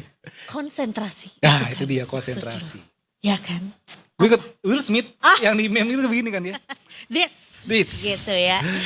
This time ini kayak gue banyak marah-marah gitu. Soalnya karena beritanya gini Iya, mulu. gemes, bikin gemes. Ya kan, Bali udah terungkap. Batam ada juga 210 WNA. Jakarta yang terbaru 320 WNA iya. melakukan aktivitas ilegal juga. Pangandaran waktu itu berpuluh-puluh lah ya, karena waktu itu sempat kejar-kejaran juga kan sama pihak polisian. Kalau nggak salah sekitar 30-40-an juga yang jadi tersangkanya juga. Banyak banget para WNA yang nakal. Ini bukan mendiskreditkan warga negara lain ya, tapi maksudnya yang beraktivitas ilegal, yang beraktivitas melakukan penipuan ya ataupun judol juga di Indonesia tuh banyak banget ternyata. Banyak banget. Udah jadi kayak sarang penyamun cyber. Penyamun. Iya kan? Benar juga Iya loh, kan? iya. Nah itu dia, pertanyaannya adalah kenapa kok rasa-rasanya jadi, karena temuannya juga banyak gitu ya. Terlepas dari Bravo juga pekerjaannya bisa dari pihak kepolisian juga bisa mengungkap ini semua. Tapi sebenarnya dengan banyaknya kasus yang ditemukan juga, apakah sebenarnya cukup mudah untuk mereka dapat akses tinggal di negara kita, atau mungkin secara pengamanan cyber belum maksimal, atau apa? Kenapa? Itu dia alasannya makanya, mereka Za. lari ke Indonesia gitu Itu ya. dia. Makanya kita sekarang sudah terhubung dengan Direktur Eksekutif ICT Institute, ada Pak Heru Sutadi di seberang sana. Selamat sore Pak Heru. Selamat sore Mas Afif, Mbak Eza, apa kabar? Baik Baik, Pak, sekali alhamdulillah. Pak Heru, selamat sore. Terima kasih sudah Sore, meluangkan ya. waktunya juga untuk lagi-lagi tersambung dengan Detik Sore. Tapi kali ini kita ngomongin soal kriminal cyber gitu. Keamanan cyber yang semakin terancam gitu dengan ternyata cukup banyak juga temuan para oknum-oknum gitu ya dari luar negeri yang rasa-rasanya cukup mudah gitu melenggang ke negara kita dan melakukan aktivitas ilegal tersebut juga gitu ya. Di satu sisi kita juga sebetulnya juga suka skeptis sama satu dua negara yang kayak ini kayaknya cukup jadi sarang nih. Ternyata datang juga itu ke negara kita juga. Indonesia. Apa sih sebetulnya Pak yang mungkin dari kacamata Pak Heru dan kawan-kawan juga apa yang membuat Indonesia nih dianggap mudah atau mungkin menjadi pilihan untuk menjadi sarang para kejahatan cyber ini? Iya, memang ini fenomena yang cukup menarik ya kalau kita lihat dengan tertangkapnya 320 WNA gitu ya. Yang sebelumnya juga ini lagi ramai juga di Surabaya, ini sekitar 41 WNA, kemudian di beberapa wilayah lain juga banyak WNA yang juga tertangkap terkait dengan segala macam kejahatan siber. Ada judol, ada scamming, segala macam gitu ya. Satu mungkin kita melihat bahwa Indonesia ini sebagai, kalau judol ya, sebagai surga pemakai judol gitu. Sehingga memang pasar judol di Indonesia ini cukup besar ya. Jadi waktu itu kan pernah disampaikan, bahkan Presiden Prabowo yang menyampaikan ya, sekitar 900 triliun sampai 1.200 triliun uang yang beredar atau dihisap dari masyarakat Indonesia terkait dengan judol. Sehingga memang banyak, ya memang selama ini kita melihat dan mendengar bahwa judol ini dikendalikan dari markasnya itu di Kamboja gitu ya. Kemudian juga kalau kita lihat ya memang juga Indonesia juga menjadi surga penipuan juga, scamming, phishing segala macam, karena ya memang literasi internet di kita kan juga kurang bagus gitu ya. Nah, kalau saya melihat ini ada beberapa yang bisa kita simpulkan dari fenomena ini, bahwa ya memang orang-orang asing ini menjadikan Indonesia ini sebagai sasaran ya, sebagai sasaran untuk kejahatan siber yang nilainya sangat besar. Bahkan kalau judol ini dengan juga ditangkapnya di beberapa wilayah ini, kita khawatir ya bahwa Indonesia ini menjadi Kamboja baru. Karena kalau informasi yang kita terima, bahwa markas judol di Kamboja itu kan diporak-porandakan ketika mereka ada konflik dengan Thailand gitu ya. Thailand tahu tempat markas judolnya, kemudian itu diserang oleh Thailand, sehingga ya mereka juga kocar-kacir dan mencari tempat baru. Dan Indonesia menjadi surga juga, karena di Indonesia kan orang gampang masuk ya, tidak hanya orang untuk judol ya, untuk ya seolah-olah wisatawan segala macam, juga banyak pekerja-pekerja di kantor juga yang ya sebenarnya mereka nggak berizin kerja tapi bekerja. Bahkan di Bali aja misal banyak orang ya yang WNA itu bisa menyewakan villa, menyewakan rental motor, mobil segala macam itu. Sehingga memang ini menjadi salah satu celah orang begitu mudah masuk ke Indonesia. Dan dengan perkembangan teknologi terkini ya mereka salah satunya juga yaitu melakukan scamming, kemudian juga melakukan phishing, termasuk juga judi online. Dan kemudian yang kedua itu ya memang pemberantasan judi online di Indonesia ini belum selesai gitu ya. Kan waktu itu kan kita sempat seolah-olah ini udah selesai gitu ya, ketika ditangkapnya beberapa oknum di pemerintahan gitu ya, yang membuka atau membackingi judi online, tapi ternyata kan ya nggak selesai. Ternyata memang juga ini terus berkembang, dan fokus kita kan selama ini mungkin lebih ke anak-anak ya, kita anak-anak PP Tunas segala macam, sehingga membatasi akses anak. Tapi ternyata yang disuarakan netizen benar juga nih, judi online gimana pemberantasannya gitu ya. Ini kan juga ketika judi online itu misalnya ketika hari ini ditumpas ya mereka akan tiarap, nanti ketika lengah muncul lagi gitu. Jadi memang perlu kesinambungan ya untuk memberantas judi online. Baik, Pak Heru, sebenarnya ada berapa jenis sih Pak kejahatan cyber? Karena kan memang kalau kita tahu judul tuh yang paling merajalela lah gitu. Tapi kan ada juga scamming, ada juga phishing dan lain-lain. Ada berapa banyak jenisnya sih Pak? Dan paling bahaya itu Pak, jenis kejahatan cyber apa yang ada di Indonesia Pak? Ya di Indonesia ini kok secara teori ini macam-macam kejahatan siber itu kan ya cukup banyak lah, bahkan puluhan ratusan gitu ya. Segala macam kejahatan yang dulu dilakukan secara offline kini berubah menjadi online gitu ya. Ada penipuan online, penipuan itu juga ya nanti ada scammingnya, ada phishingnya, bahkan scam pun juga sekarang nggak menipu misalnya dia kirim membeli barang tidak dikirim, tapi juga bisa jadi ada love scamming gitu ya. Ya judi online kan memang ini menjadi bagian yang dilarang di dalam undang-undang gitu ya. Belum lagi ya pornografi segala macam ini juga menjadi bagian dari kejahatan yang secara undang-undang ini dilarang gitu ya. Hal-hal lainnya tentu banyak ya, misalnya terkait dengan ya misalnya uang kripto lah gitu ya. Ini kan juga banyak yang kemudian seolah-olah dia menjual kripto atau penipuan, atau juga kalau misalnya di negara lain itu kadang-kadang si pemilik kriptonya seolah-olah dia mati gitu ya, atau dia membawa kabur nilai uang nasabah gitu ya, yang jumlahnya cukup besar. Kemudian juga ada juga misalnya termasuk kejahatan online juga ya, misalnya investasi pinjol ya. Pinjol kan juga ada investasinya gitu ya. Ya kemudian tiba-tiba uangnya dipakai untuk memperkaya si owner nih. Ini kan terjadi juga seperti investri gitu ya. Ini kan terjadi. Itu tuh banyak juga gitu yang terjadi. Jadi memang variasinya cukup banyak. Tadi misalnya juga penipuan OTP segala macam yang kita ditipu. Ini seolah-olah dari e-wallet tertentu gitu ya. Nggak taunya dia ngambil OTP kita, kemudian akun e-wallet kita diambil, akun perbankan kita diambil, akun e-commerce kita diambil itu ya. Dan cukup banyak memang yang perubahan terjadi dari offline ke online.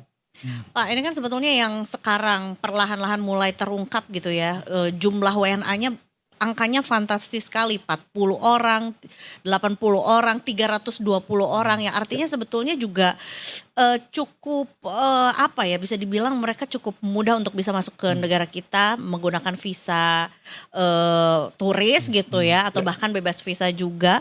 Apakah sebetulnya juga ini salah satu alasan kenapa begitu mudahnya mereka masuk ke negara kita adalah karena kebijakan open tourism juga. Jadi menganggap ini adalah sebagai sebuah celah, atau pengawasan terhadap WNA yang tinggal gitu ya dengan visa pariwisata tuh juga memang belum ketat gitu, atau seperti apa dalam pandangan Bapak?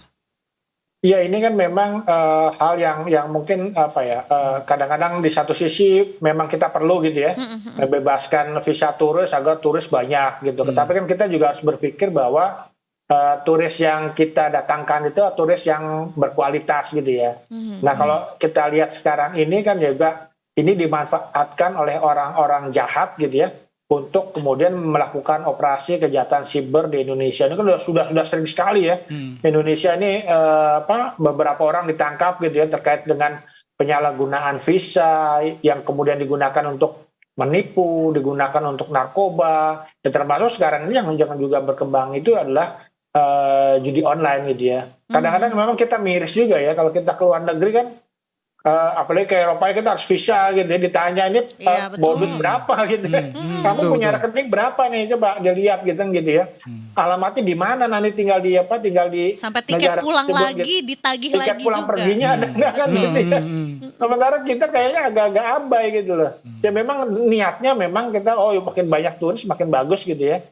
Bisa bisa menggerakkan pariwisata Indonesia, pariwisata bergerak, ekonomi masyarakat bergerak gitu. Itu kalau memang yang datang itu adalah turis yang berkualitas gitu ya. Tapi ternyata kalau gini seperti ini kan yang bukan berkualitas, justru mereka cari makan di Indonesia. Jadi korban gitu, sehingga memang ya perlu ditinjau kembali lah gitu ya. Ya harusnya memang misal visa masuk segala macam itu kan harusnya vice versa gitu ya. Jadi kalau misalnya kita ke negara mereka itu harus bikin visa, ya mereka juga harus bikin visa di sini.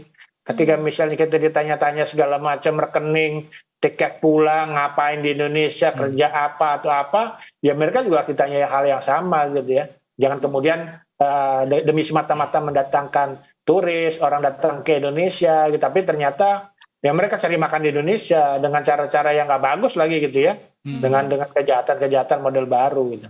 Perlu nggak sih Pak sebetulnya ada semacam patroli gitu kepada bisnis-bisnis yang dicurigai atau mungkin dianggap milik dari WNA yang sebetulnya juga bahkan tidak punya surat izin tinggal, yang yang bahkan juga surat izin untuk mendirikan bisnisnya juga tidak ada juga. Perlu nggak sih sebetulnya hal seperti itu dilakukan, terutama di daerah-daerah yang memang cukup banyak nih WNA dengan bebas membuka bisnis misalnya? Dengan kejadian ini tentu merupakan momentum ya, kita memperbaiki kembali aturan masuk yang ada ke Indonesia gitu ya. Ya mungkin kalau di satu sisi kita mendatangkan turis, ya turis yang berkualitas, jangan turis yang kemudian ya tidak hanya tidak hanya dia ngambil duit orang Indonesia tapi melakukan kejahatan gitu. Kan jadi kita jadi korban gitu. Jadi memang ini perlu kebijakan baru, dan tentunya juga memang ini perlu pengawasan gitu ya. Kadang-kadang kan sekarang ini kayak misalnya judul itu kan pengawas, ini sepertinya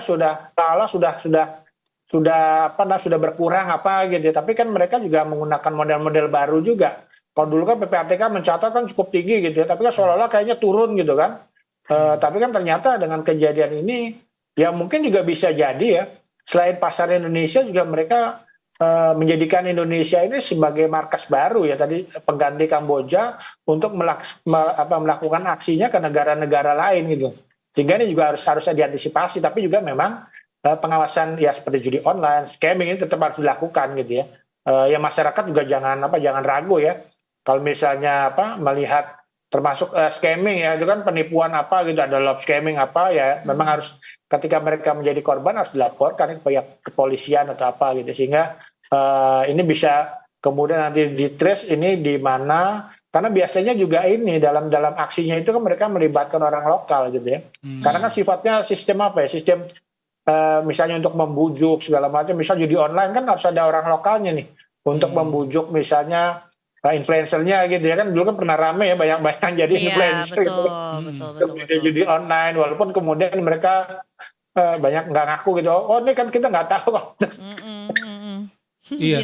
untuk judi online gitu ya, itu yang terjadi seperti itu gitu. Jadi memang ya harus ya kita harus sama-sama nih kalau misalnya ingin ya tidak lagi menjadikan Indonesia ini sebagai wilayah baru mereka gitu, atau mungkin menjadikan Indonesia nih, rakyat Indonesia sebagai korban.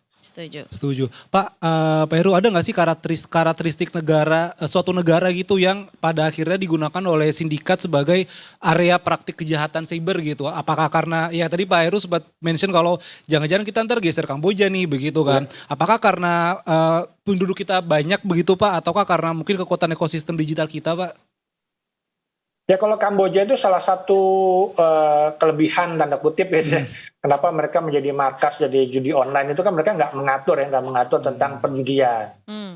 Sehingga memang kalau di Indonesia ini ada kelebihannya, kita mengatur perjudian gitu. Tapi kan juga nampaknya Indonesia kan juga nggak mudah ya memberantas judi online, sehingga memang ini bisa jadi ini dimanfaatkan sebagai celah bahwa Indonesia kayaknya bisa nih untuk untuk menjadi wilayah pengganti Kamboja gitu ya. Karena sistem penyebaran uangnya itu kan juga kalau ke bandar itu kan nggak langsung bandarnya ada di Indonesia, bisa jadi bandarnya di negara lain gitu ya. Sehingga juga apalagi pertukaran duitnya kan sekarang lebih menggunakan kripto atau transfernya juga melalui banyak mekanisme gitu ya. Sehingga memang ya bisa jadi ya Indonesia juga bisa menjadi potensi juga gitu. Termasuk juga ekosistem digital kita gitu ya. Jadi satu sisi kita juga cukup bangga gitu, kita pengguna internet kita ada 220 juta, kita yang menggunakan AI udah 70% lebih gitu ya, orang-orangnya pintar gitu ya. Tapi memang juga di sisi lain juga banyak juga masyarakat yang literasinya kurang, dan juga masyarakat yang ya melihat ini judi ini bisa jadi bisa jadi alternatif ya. Kan selalu dipromosikan misalnya dengan judi online itu bisa cepet kaya gitu kan, modal 3 juta nanti cepet 5 juta, 10 juta, nggak taunya kan yang terjadi kan duitnya makin amblas gitu ya. Nggak ada yang kaya ya Pak gara-gara judi online tuh nggak ada sebetulnya. Nah kata Kak Roma gitu, Kak Roma, Pak Haji Omai Rama kan mengatakan judi kan orang nggak ada yang kaya karena judi kan gitu ya. Nah di sisi lain juga tambahannya adalah bahwa di kita itu pinjol ya. Pinjolnya mudah, orang bisa ganti-ganti identitas menggunakan pinjol. Nah, pinjolnya dipakai untuk judol gitu. Jadi memang ini dua sisi mata uang juga yang setan saling ya. mendukung sebenarnya. Iya.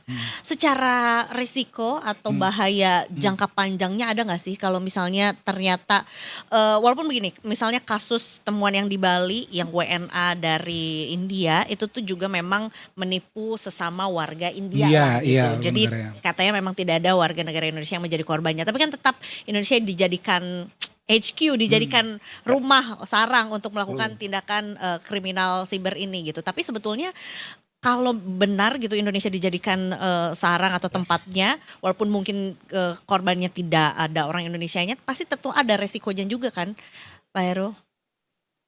Iya betul, karena memang tidak ada batasan ya. Ketika dia beroperasi di Indonesia, saya milih warga India aja lah yang sesama negara gitu mungkin gitu ya, atau negara lain kan gitu, itu nggak ada batasan. Biasanya mereka kejahatan itu kan ada niat dan juga ada kesempatan gitu ya. Niatnya memang mereka melakukan kejahatan dan kesempatannya, oh orang Indonesia ternyata bisa juga nih dibohongi, di scamming, love scamming segala macam itu bisa.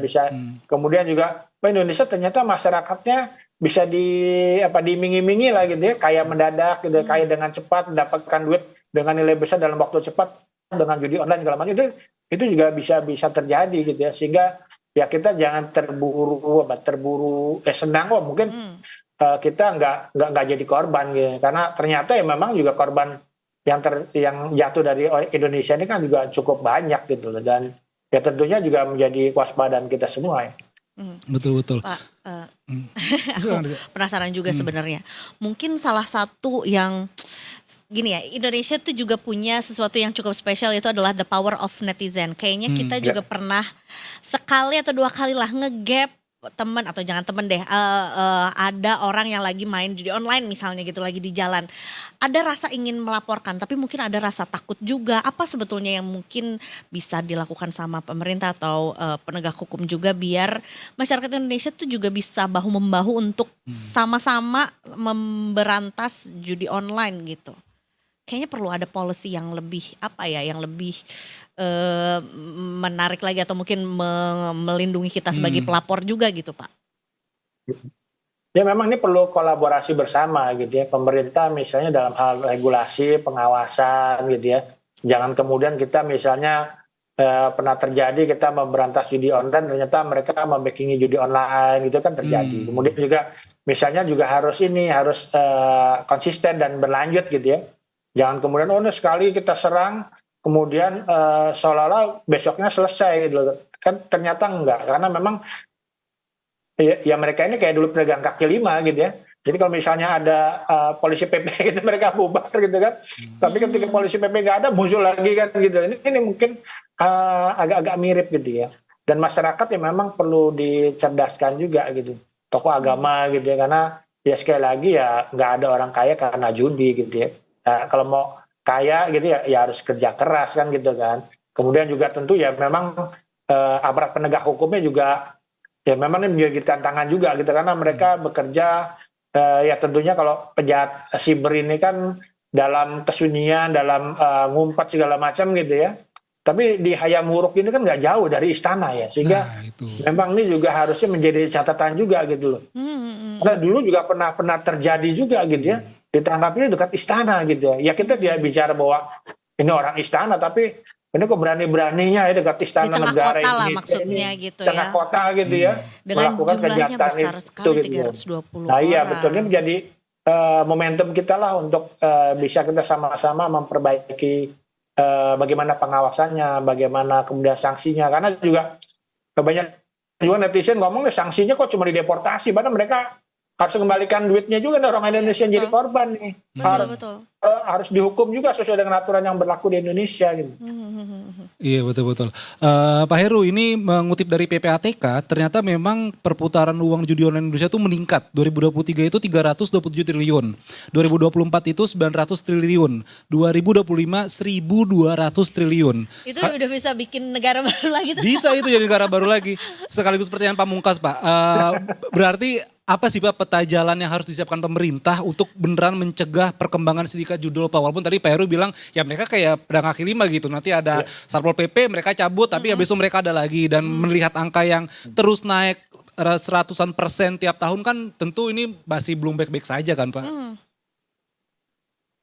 Ya betul, tentu perlu pengawasan secara ya day to day terus menerus. Kemudian juga diberikan sanksi yang berat. Ya perlu kolaborasi semua pihak. Jangan pernah lelah untuk kemudian ya memberantas judi online gitu ya. Karena ya memang nanti yang dirugikan di masyarakat. Dengan 1.200 triliun duit Indonesia yang dihisap gitu ya, dihisap oleh para bandar judi online ini kan tentu kalau misalnya kita bangun untuk kemajuan Indonesia kan cukup bagus gitu ya. Setidaknya paling tidak menyelamatkan ekonomi keluarga masing-masing gitu ya dibanding duitnya kemudian harus melayang entah kemana gitu. Yang diharapkan bisa dapat kembali lebih besar kan ternyata nggak terkejadian gitu. Bahkan makin susah gitu ya. Baik. Baiklah, mudah-mudahan ya kita berikan semangat juga untuk para penegak hukum juga untuk bisa memberantas judol, scamming, phishing, apapun itu namanya. Pokoknya kejahatan siber jangan sampai bersarang di negara kita juga dan kasihan gitu ya. Sama korban-korbannya juga masyarakat Indonesia gitu jadinya. Terima kasih banyak Pak Heru udah ngobrol sama kami juga. Terima Selamat kasih, sore, Mas Hafid, sehat-sehat Maiza. selalu. Saya selalu Pak Heru, selamat sore. Terima kasih selalu, Pak. sampai ketemu ya. Sampai berjumpa lagi. Baik. Iya. Di satu sisi sebetulnya juga ya ini ya yang namanya apa ya pelaku judi online maksudnya bukan para adminnya gitu ya yang melakukan judi online-nya tuh juga banyak yang menyebut kalau mereka adalah korban judi online. Tapi di satu sisi juga mereka juga melakukan itu secara sadar. Betul. Gimana upaya kita untuk menyadarkan mereka kalau Betul. nggak ada yang akan kaya. Kalaupun juga bisa kaya, emang duitnya bersih gitu dari judol. Siram pakai air terjun aja kayaknya biar sadar. Sama orang-orangnya ya? Orang-orangnya. Gue juga lupa ngasih tau data tadi dari Apa PPTK. Ternyata 71,6% pemain judol ini berpenghasilan di bawah 5 juta rupiah. Ya bener tadi kata Pak Heru, judol sama pinjol tuh kayak lingkaran setan kan, saling berkesinambungan kan. Ya ampun mudah-mudahan guys. segera terungkap juga, segera tobat juga untuk yang masih mencari-cari peruntungan di judi online juga. Tidak ada kaya dari judi tadi tuh Kotarin itu. Bener kan Zat? Tidak ada kaya dari judi. Dan kejahatan terjadi karena ada kesempatan dan bukan karena ada niat pelaku, tapi juga karena kesempatan. Waspadalah. Nah sekarang kita ke TMC dulu Tikar sebelum nanti kita habis Sunset Talk. Kita sudah Apa tuh? apa tadi? Sunset Talk kan? Iya benar. Sunset Talk, The Hat Trick. Orang udah di sini Pak Lukas. Collaboration ya antara Sunset Talk dan juga The Hat Trick. In this economy. Kenapa jadi in this economy? Ya udah kita langsung terhubung dulu ke TMC ini ada Brigadir Yasinta yang akan melaporkan di Sleman. Betul? Oh iya, selamat sore. Selamat sore Brigadir Yasinta. Yasinta. Oh ternyata nggak di Sleman. Selamat sore rekan-rekan di studio. Brigadir Yasinta ada yang mencoba untuk mengelabui kita nih katanya Brigadir Yasinta dari Sleman. Kayaknya bukan. Kayaknya bukan ini mah. Bukan, saya dari Solo. Oh dari Solo. Oke. Kalau melaporkannya bukan dari Sleman juga kan? Ini kayak kenal nih suka lewat. Bukan. Pengecoh. Pengecoh ya Pak. Pengecoh. Baik kalau begitu Brigadir Yasinta silakan laporannya. Baik, terima kasih rekan-rekan di studio dan selamat sore Detikers dimanapun berada. Kembali bersama saya Brigadir Yasinta dari NTMC Polri. Saat ini saya akan mengajak Anda untuk memantau bagaimana kondisi arus lalu lintas terkini tepatnya di kawasan MT Haryono, Jakarta Selatan. Bisa kita saksikan bersama saat ini di belakang saya bertepatan dengan jam pulang perkantoran. Pada umumnya situasi arus lalu lintas di kawasan ini terpantau adanya peningkatan volume kendaraan. Perlambatan kecepatan saat ini terjadi khususnya di tol dalam kota dari arah Cawang yang akan menuju ke arah Grogol. Namun untuk arah sebaliknya saat ini terpantau kondusif lancar. Kendaraan yang akan menuju ke arah Grogol didominasi oleh kendaraan pribadi roda 4 dan bus antar kota. Dan kendaraan hanya dapat melaju dengan kecepatan cukup rendah berkisar 20 km per jam. Kami menghimbau kepada para pengendara agar tetap menjaga jarak aman kendaraan Anda dan harap untuk tidak menggunakan bahu jalan karena bahu jalan hanya diperuntukkan bagi kendaraan dalam keadaan darurat saja. Sementara itu, arus kendaraan di jalur arteri dari arah Cawang yang akan menuju ke arah Pancoran maupun arah sebaliknya saat ini terpantau kondusif lancar dengan laju kendaraan berkisar 40 hingga 50 km per jam. Kami menghimbau kepada para pengendara agar tetap perhatikan laju kendaraan Anda dalam batas kecepatan normal. Dan perlu diketahui bahwa kawasan MT Haryono ini merupakan salah satu titik lokasi tilang elektronik atau ETLE. Untuk itu kami menghimbau kepada para pengendara agar tetap mematuhi rambu-rambu lalu lintas dan marka jalan serta tetap berada di jalur masing-masing sesuai dengan ketentuan. Kemudian bagi Anda yang akan melintasi kawasan ini harap tetap berhati-hati. Mengingat di sepanjang jalur MT Haryono memiliki kontur jalan yang bergelombang sehingga kami menghimbau kepada para pengendara agar tetap berkonsentrasi saat berkendara. Dan apabila Anda akan berpindah lajur, pastikan aman dengan terlebih dahulu melihat situasi lalu lintas di belakang Anda serta menyalakan lampu sen sebagai isyarat kepada pengguna jalan lainnya. Dan untuk informasi selengkapnya seputar arus lalu lintas terkini, Anda dapat menghubungi call center kami di 1500669 atau WA Center di 0858 71500 669. Stop pelanggaran, stop kecelakaan, keselamatan untuk kemanusiaan, dan salam presisi. Demikian Brigadir Yasinta melaporkan langsung dari kawasan MT Haryono, Jakarta Selatan. Kembali ke studio, silakan. Baik, Brigadir Yasinta mau tanya sedikit apakah cuaca cukup mendung atau masih cerah-cerah saja nih? Biasanya akhir-akhir kemarin memang cukup mendung, bahkan hujan. Tapi alhamdulillah hari ini cukup cerah. Cukup Oke. cerah, menarik nih untuk pulang Untuk kantor berjemur. jalan kaki. Jalan kaki, oh iya, lebih sehat juga. Lebih sehat, mumpung udaranya cerah juga, Bisa. mengurangi emisi juga. Mobil tinggalin aja di kantor. Iya, Besok juga besok kesini kantor lagi. Baik, terima kasih banyak Brigadir Yasinta atas laporannya. Selamat kembali bertugas, salam presisi. Selamat sore. Selamat sore. Yes. Habis ini kita akan membahas. Ada yang mau back to back nih. Gimana? Apa Ya tuh? Persib dong. Yo, ayo. Udah jangan di zoom ya. 3 kali ya? Oh ya, berarti triple back. Triple Trip kill. hit. Triple kill bisa. Trio kwek. 3 kali berturut-turut di Persib diambang juara Iza. Persija Macan Kemayoran sudah mulai ompong. Sisanya tuh kalau nggak salah tinggal Borneo FC. Benar. Pesut Etam ya Pak? Juluk Borneo FC ya? Pesut Etam julukannya. Oh nanti malam jam 7. Oh, di mana? Di kandang Bali United di Bali. Gunardi mau ke Bali juga kan? Mantap. Katanya. Kata gue sih dari sekarang ya flightnya. Iya. Kalau mau keburu. Detikers habis kita Sasetok, tapi edisi khusus spesial ada hat trick. Kita akan ngomongin Yo, yo, Persib yo, yo, Bandung yo, yo, yang yo, sedikit yo, lagi yo, juara yo, sama yo. Barcelona Mantap. di Catalunya. Barcelona. Jangan malam makanya terlebih detik sore. Iya cuma ore-ore. Tit.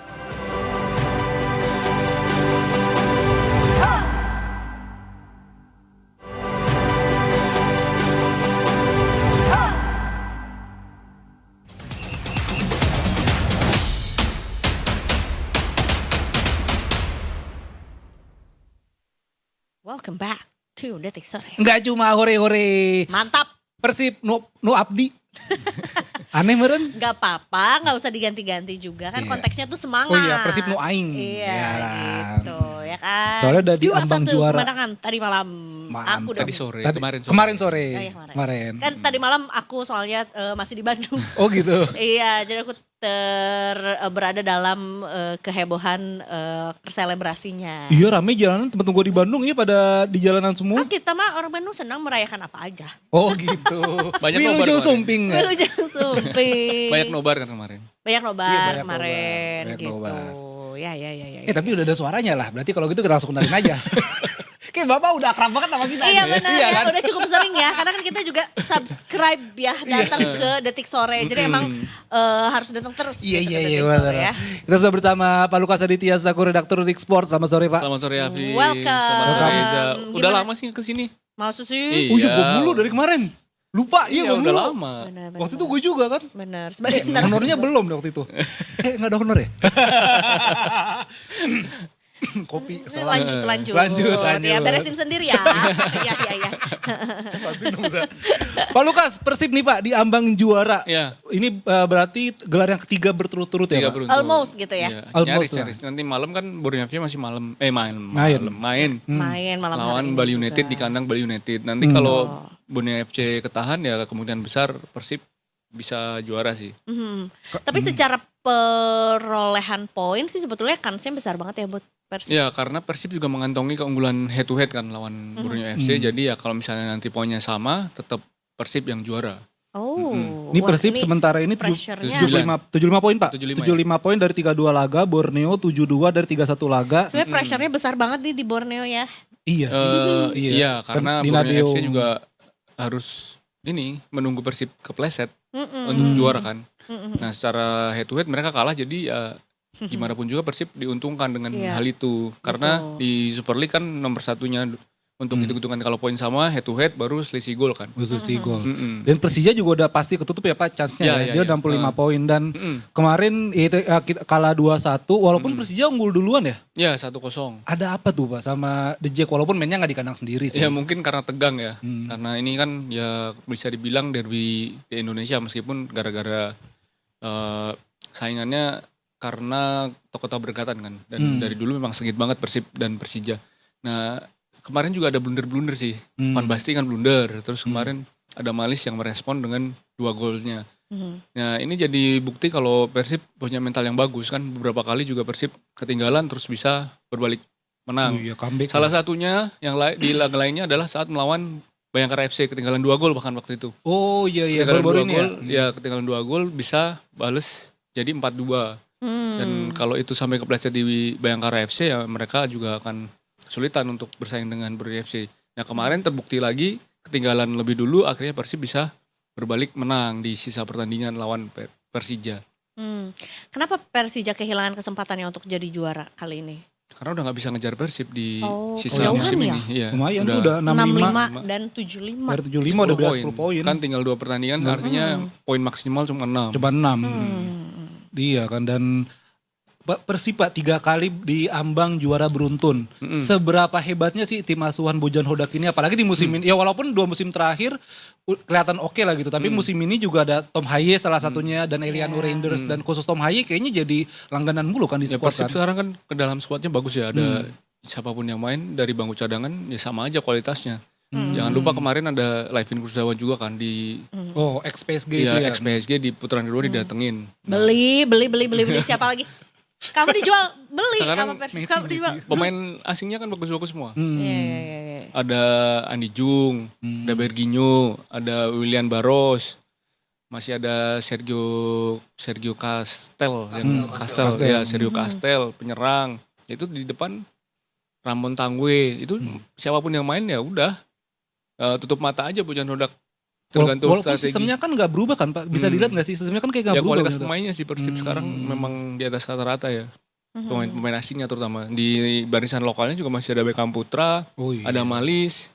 Di barisan belakang ada Kakang Rudianto, Robi Darwis. Pemain apa Kun? Pemain bola rasa lokal, Eropa rasa lokal, Tom Haye Reinders. Ya Tom Haye Reinders juga ada. Ya tinggal merem aja sih Bojan Hodak untuk Persib musim ini. Gitu. Tapi di momen semalam kan sebetulnya juga sempat kebobolan 1 poin juga gitu ya dari Persija. 1 gol maksudnya. Apa yang miss atau apa yang menyebabkan gol itu bisa terjadi semalam? Karena cukup bikin kayak waduh ada poin yang Deg-degan ya? ada gol yang dihasilkan sama Persija juga. Ya mungkin ketegangan bisa sih Eza karena memang ini pertandingan panas, pertandingan penentu. Ya sedikit hilang konsentrasi pun juga akan bisa menjadi penentu hasil pertandingan. Dan kemarin juga Van Basten kan juga pas menghalau bola juga akhirnya bisa dikuasai Adam Malis dan berbuah gol penyeimbang itu yang membuat detil-detil kecil itu penting di laga besar. Gitu.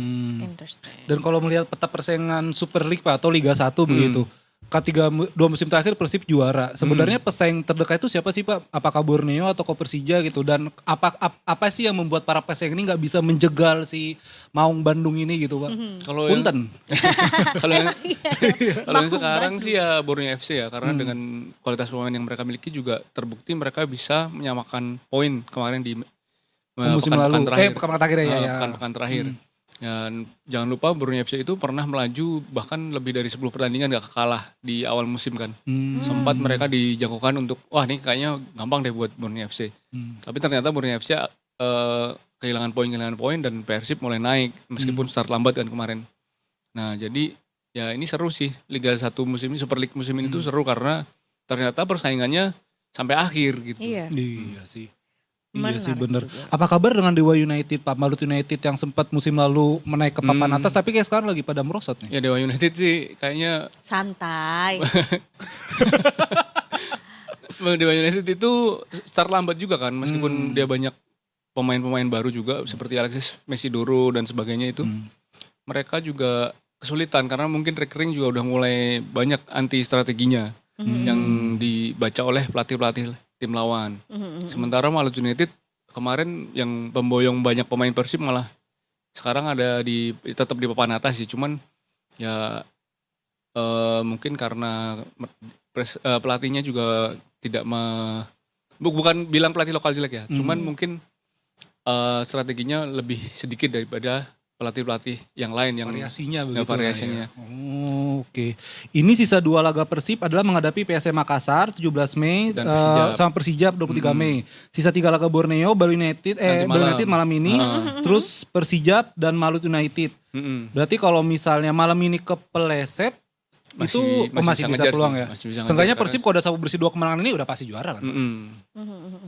Jadi untuk juara Super League musim ini Persib masih bisa menentukan nasibnya sendiri. Kalau Borneo FC masih harus menunggu Persib pleset gitu. Iza mau konvoy di mana ntar kalau juara? Konvoy. Gak dari rumah aja. Di rumah. Aku mendoakan aja. Masih panjang kan 17 Mei dan 17 23 Mei Mei. 23 Mei. Pas Gitu banget. juga. Malam ini kita ulas malam hari ini juga. Malam hari ini Soal itu Bali United dan juga Borneo. Borneo FC juga. Borneo juga sebetulnya cukup ini ya kayak oke lah walaupun almost is never enough tapi poin ini juga tetap dibutuhkan juga sama mereka poin kemenangannya juga. Apa yang mungkin akan jadi cukup menarik highlightnya di pertandingan malam ini nanti? Nanti adalah gimana caranya Borneo FC bisa tetap meraih poin penuh. Karena Bali United gimana pun juga dengan pelatih Johnny Jansen dan Bukan banyak lawan yang mudah ya. bukan lawan yang mudah meskipun kemarin di awal-awal musim mereka juga kesulitan meraih poin penuh ya. Belakangan ini ya Dewa United masih tetap inkonsistensi dengan pelatih asal Belanda itu dan beberapa pemain asal Belandanya. Nah, kemungkinan besar nanti ya kalau sampai seri itu udah bagus buat Bali United. Tapi sepertinya Borneo FC akan menjadi unggulan sih. Karena Mariano Peralta itu memang lagi bagus banget sih di di Super League di Borneo FC dan di Borneo FC, di Borneo FC dan pilihan lini depannya juga banyak, ada Obi, Koldo Obieta dan banyak pemain lokal juga di Borneo FC yang bagus seperti Rivaldo Wakpahan, Siran yang kemarin habis ngegolin pas menang 2-0 lawan Persita. Ya nanti tinggal mentalnya Borneo FC gimana nih ngejar Persib sampai Iya. akhir. Apakah bisa apa enggak? Ya perang mental aja sekarang. Berarti emang panas sampai akhir ya Pak? Panas sampai akhir. Seru banget nih. Seru banget, Seru banget. Sama di Barcelona juga ada yang seru tuh Zah, ya kan? Apa tuh Kak? Barcelona juara La Liga. Wow, ini kan seperti yang sudah diduga. Oh enggak juga. ya? Mereka mempertahankan gelar berarti. Back to Iya. back juara juga mereka. Iya Karena kan? Iya kan? Kayak, padahal pemainnya banyak yang gratisan ya. Iya mainnya Pak. maksudnya tuh gimana? Jadi mereka itu strategi transfernya banyak meminjam pemain, mengontrak pemain yang sudah habis masa kontraknya di klub lama.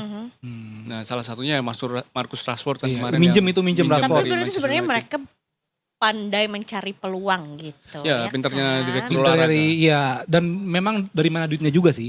Karena neraca keuangannya masih belum ini Zah, belum Masih merah, masih merah. Tapi mungkin mereka juga kayak enggak gua bertaruh all in nih pol-polan gue pasti juara juga di La Liga gitu.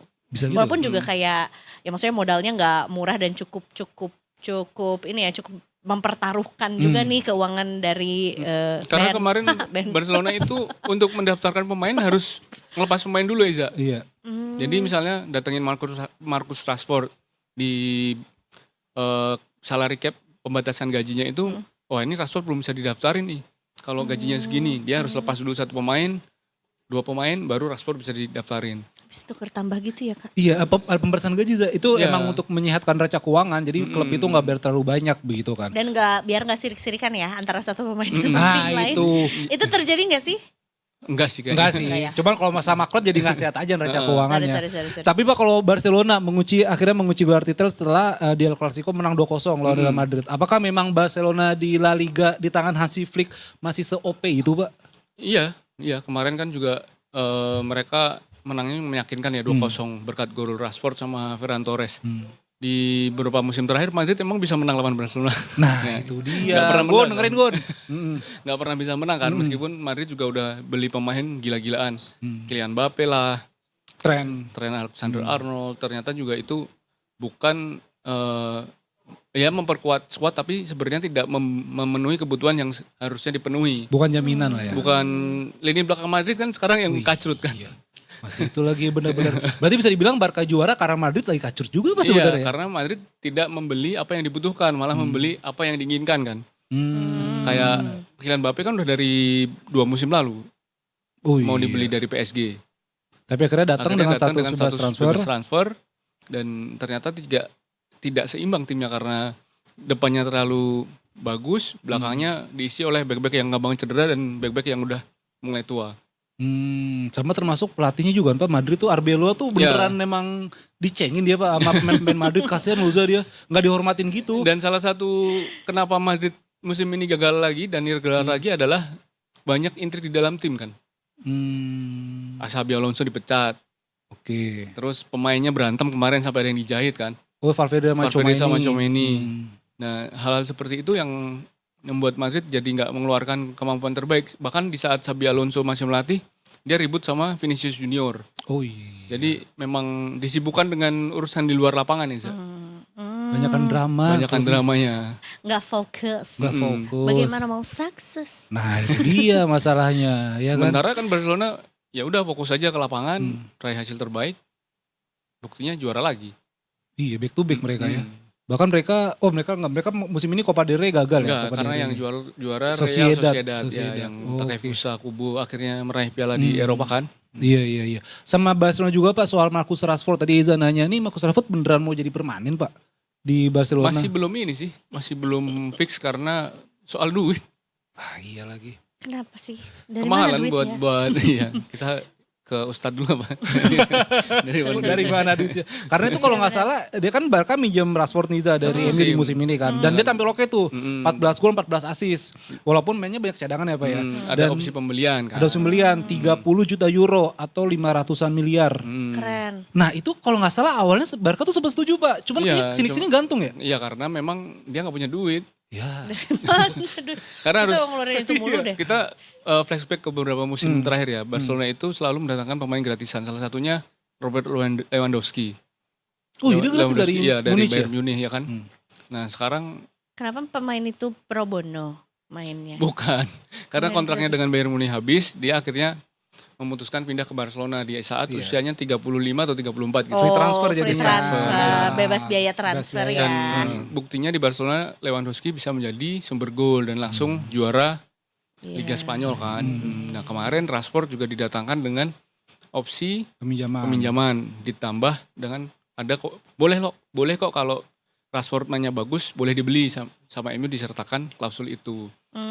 Tapi pada perkembangannya kayaknya Barcelona nggak akan mengaktifkan klausul itu karena masalah keuangan di klub. Kayaknya manajernya udah punya tanggal-tanggal. Nah dia nih abis kontrak nih. Nah nanti bulan depan yang ini yang habis kontrak. Ayo kita approach Bisa gitu. jadi. Ya sih, banyak Pak. banget sih pemain yang Ya, Bang, didapat dengan hijack gratisan gitu. salah satunya Dani Olmo gratisan juga gak sih? Kalau Kayak beli deh, beli ya. tapi kalau salah murah. Tapi Pak, terlepas dari Marcus Rashford dramanya, apakah Rashford cocok dengan sistemnya Hansi Flick di Barcelona, Pak? Ya dengan performanya yang sekarang ini juga bisa dibilang cocok sih. Daripada dia di MU yang disuruh track back dia nggak mau kan. Oh iya sih. Dan ini ya apa sayapnya juga tajam ya. Maksudnya dalam ya, ada Raphinha, Yamal, ada Rashford juga kan di situ kan. Ferran Torres masih ada. Oh iya, Ferran Torres juga masih bisa. Dani ya. Olmo masih ada. Oh iya, Dani Olmo juga Ya, bisa di. sebenarnya PR Barcelona musim ini adalah musim depan ya, menatap musim depan adalah mencari pengganti Robert Lewandowski kan. Lewandowski, Lewandowski kan juga udah habis kontraknya. Bisa kali oleh Romeni kali ya. Kalau mau boleh. Ya bisa sih karena Iya. Oxford juga Oh degradasi iya, kan. juga juga ya. Oh iya, sama Liga Inggris juga Pak. Kebetulan ngomong Liga Inggris, Arsenal apakah bakal jadi juara setelah 22 tahun Pak? Tergantung besok kan masih ada 2 pertandingan melawan Burnley, satu lagi Crystal Palace yang susah sepertinya Crystal Palace ya. Karena ya derby kota dan Crystal Palace ya bukan lawan yang mudah dan apalagi itu dimainkan di Selhurst Park kandangnya Kandangnya Crystal Palace. Sementara Man City kan juga masih punya tabungan 1 pertandingan kan. 3 laga. Padat tuh City di bulan Mei itu Iya, kalau nggak salah. karena masih ada main di final Piala FA lawan Chelsea kan. lawan Chelsea. Kalau Iza yakin gak kira-kira Arsenal akan buka puasa gelar setelah 22 tahun namanya? Mereka memang harus menunjukkan effort yang lebih ya. Karena kan kita Pantun. Ahai. Terus. karena memang tidak mudah untuk bisa menembus rekor yang mereka ciptakan sendiri. Iya sih. Terakhir mereka juara tuh Invisible ya. Invisible, Terkalahkan. ya 22 tahun udah. Itu 20 tahun. 2003, 2004. benar kan? Iya sih. Jadi effortnya harus lebih. Lebih. Tapi kan tadi dibantuin wasit Pak. Yang memeluk itu ya. Iya, peluk-pelukan kiper. Ada loh kita fotonya, kayaknya ada dah. Oke, Ada. kita tampilkan. Itu jadi drama juga kan Pak, dalam artian Iya. maksudnya Arsenal musim ini jago banget bola mati tapi jadi kontroversi karena ketika mereka melakukan itu terus wasit tetap orang kayak nggak apa-apa kok sah gol, tapi ketika kiper mereka yang dibegituin, nggak pelanggaran, ini pelanggaran nih. Ya itu yang menjadi diskusi kan. Makanya kemarin ada wacana kalau kiper itu tidak boleh diganggu di daerah kota kecil. Yang kotak ya, gede, kotak kecil yang depan itu. yang di dalam itu. Karena strateginya Arsenal itu memang menjadikan kiper ruang geraknya sedikit sekali gitu. Apalagi menumpuk pemain di situ kan dan Iya. mengganggu gimana kipernya mau lompat, gimana kipernya mau memotong umpan silang tendangan sudut. Iya sih. Dan juga ya sekarang perkembangan VAR juga kan Pak, pada akhirnya ya kan kita kayak penalti terus ini kotak kecil ini enggak. Kalau kayak kiper diganggu, ini kontaknya kecil, ini enggak. Ini ternyata ganggu tangan, ini enggak. Padahal pemain Arsenal ada yang begitu juga. Iya, Ada yang sampai dipeluk begini. Declan Rice sama siapa pun main Chelsea. Gabriel Magalhaes juga pernah. Iya, Gabriel Magalhaes berapa kali pemain dipeluk tapi nggak pelanggaran gitu. Terus kayak lah ini kok jadi kan ya kontroversi. Silaturahmi antar pemain. Cium tangan gak sih kalau misalnya Itu kan sebetulnya Lagi konon begitu. itu kan sebetulnya menunjukkan Iya sportivitas. sih bener. Berpelukan. Berpelukan, Begitu. Kebetulan mainnya gitu. Tiki Winky ya kalau nggak salah. Oke deh Pak, berarti kalau begitu kita nantikan saja ini Persib masih 2 laga. Masih 2 laga. Terus Arsenal masih 2 laga. Barca yang udah pesta duluan Pesta ya. duluan. Bayern Congrats. Munich juga udah juara. Bayern Munich juga udah juara. Congrats. Inter juga udah juara. Iya, Inter udah Liga juara. Prancis juga. PSG udah juara belum sih? Belum ya? Kayak dikit lagi deh kalau Dikit nggak salah, berapa laga lagi. Sama akhir bulan juga ada Liga Champions final masih lama tuh Besok ya. malam timnas Indonesia U17 melawan Oh Jepang. iya benar. Ini Kalau juga cukup kalau mau lolos ke Perempat perempat final. final harus menang lawan U17, Jepang. Piala Asia U17 ya? Ya, U17. dan meraih tiket Piala Dunia ya harus menang lawan Jepang. Cuman ya kayaknya mission Kayaknya berat sih impossible lawan Jepang. Kita juga ketemu Jepang di Piala Asia 2027 kan? Iya betul. Itu boleh tuh ntar Gun, dari trik selanjutnya. Iza bayangin kita 2027 ngelawan segrup sama Raja Asia, Jepang. Juara bertahan, 2 kali Qatar. lagi. 2 kali juara bertahan Qatar. Raja Asia Tenggara, Thailand. gak apa-apa, artinya kita udah selevel sama mereka. Keren banget. Makanya kita ada di satu grup kan Aduh, sama kamera mereka, dong, keren ya kan? Makanya kita udah kayak lihat aja. Gitu. Atau setidaknya nanti kita udah nggak kaget lagi kalau harus menghadapi mereka di pertandingan-pertandingan lainnya juga. Betul, karena ya kan? 2030 kita mau lolos ke Piala Dunia. Itu dia. Targetnya. Gitu. Ya kan? Optimis, keren banget Iza. Gue, Keren banget. gue apa? Pak Lukas terima kasih banyak Pak sudah mampir Tik Prediksi Sore. dulu dong nanti Borneo Prediksi FC. dulu Borneo berapa? dong. Berapa? Bali dan Borneo. 0-1 Borneo sih. Iza, Bali lah menang. Bali sih boleh 2-1 biar 2-1. seru. Gue pengen Persib juara lah Pak tahun ini. Biar mereka jadi king of Indonesia. Nah, apaan ini balik dulu sama Iya, Borneo maksudnya dulu. biar Borneo kalah, terus Oh, Persibnya iya, bener-bener. punten abdi mah. Sakedep, Biar seru saeutik. seru sampai akhir. Oh iya sih, seru PR juga ya. Iya. Biar traffic kita banyak yang baca ya, Pak. Oke. Terima kasih banyak Pak Lukas kalau begitu. Terima Pak. kasih. Terima kasih juga The Ticker sudah bersama kita dari tadi jam 3 ya saya. Tuh. Tidak terasa udah 5:30 besok. Ada yang membuat Selasa, Rabu, Kamis. emosi, ada yang membuat semangat. Memang balance ya Betul, detik hari sore ini ya. Work life balance. Bener. Hati-hati di jalan pulang buat Detikers yang juga mau pulang ya. Dan juga tenggo-tenggo silahkan.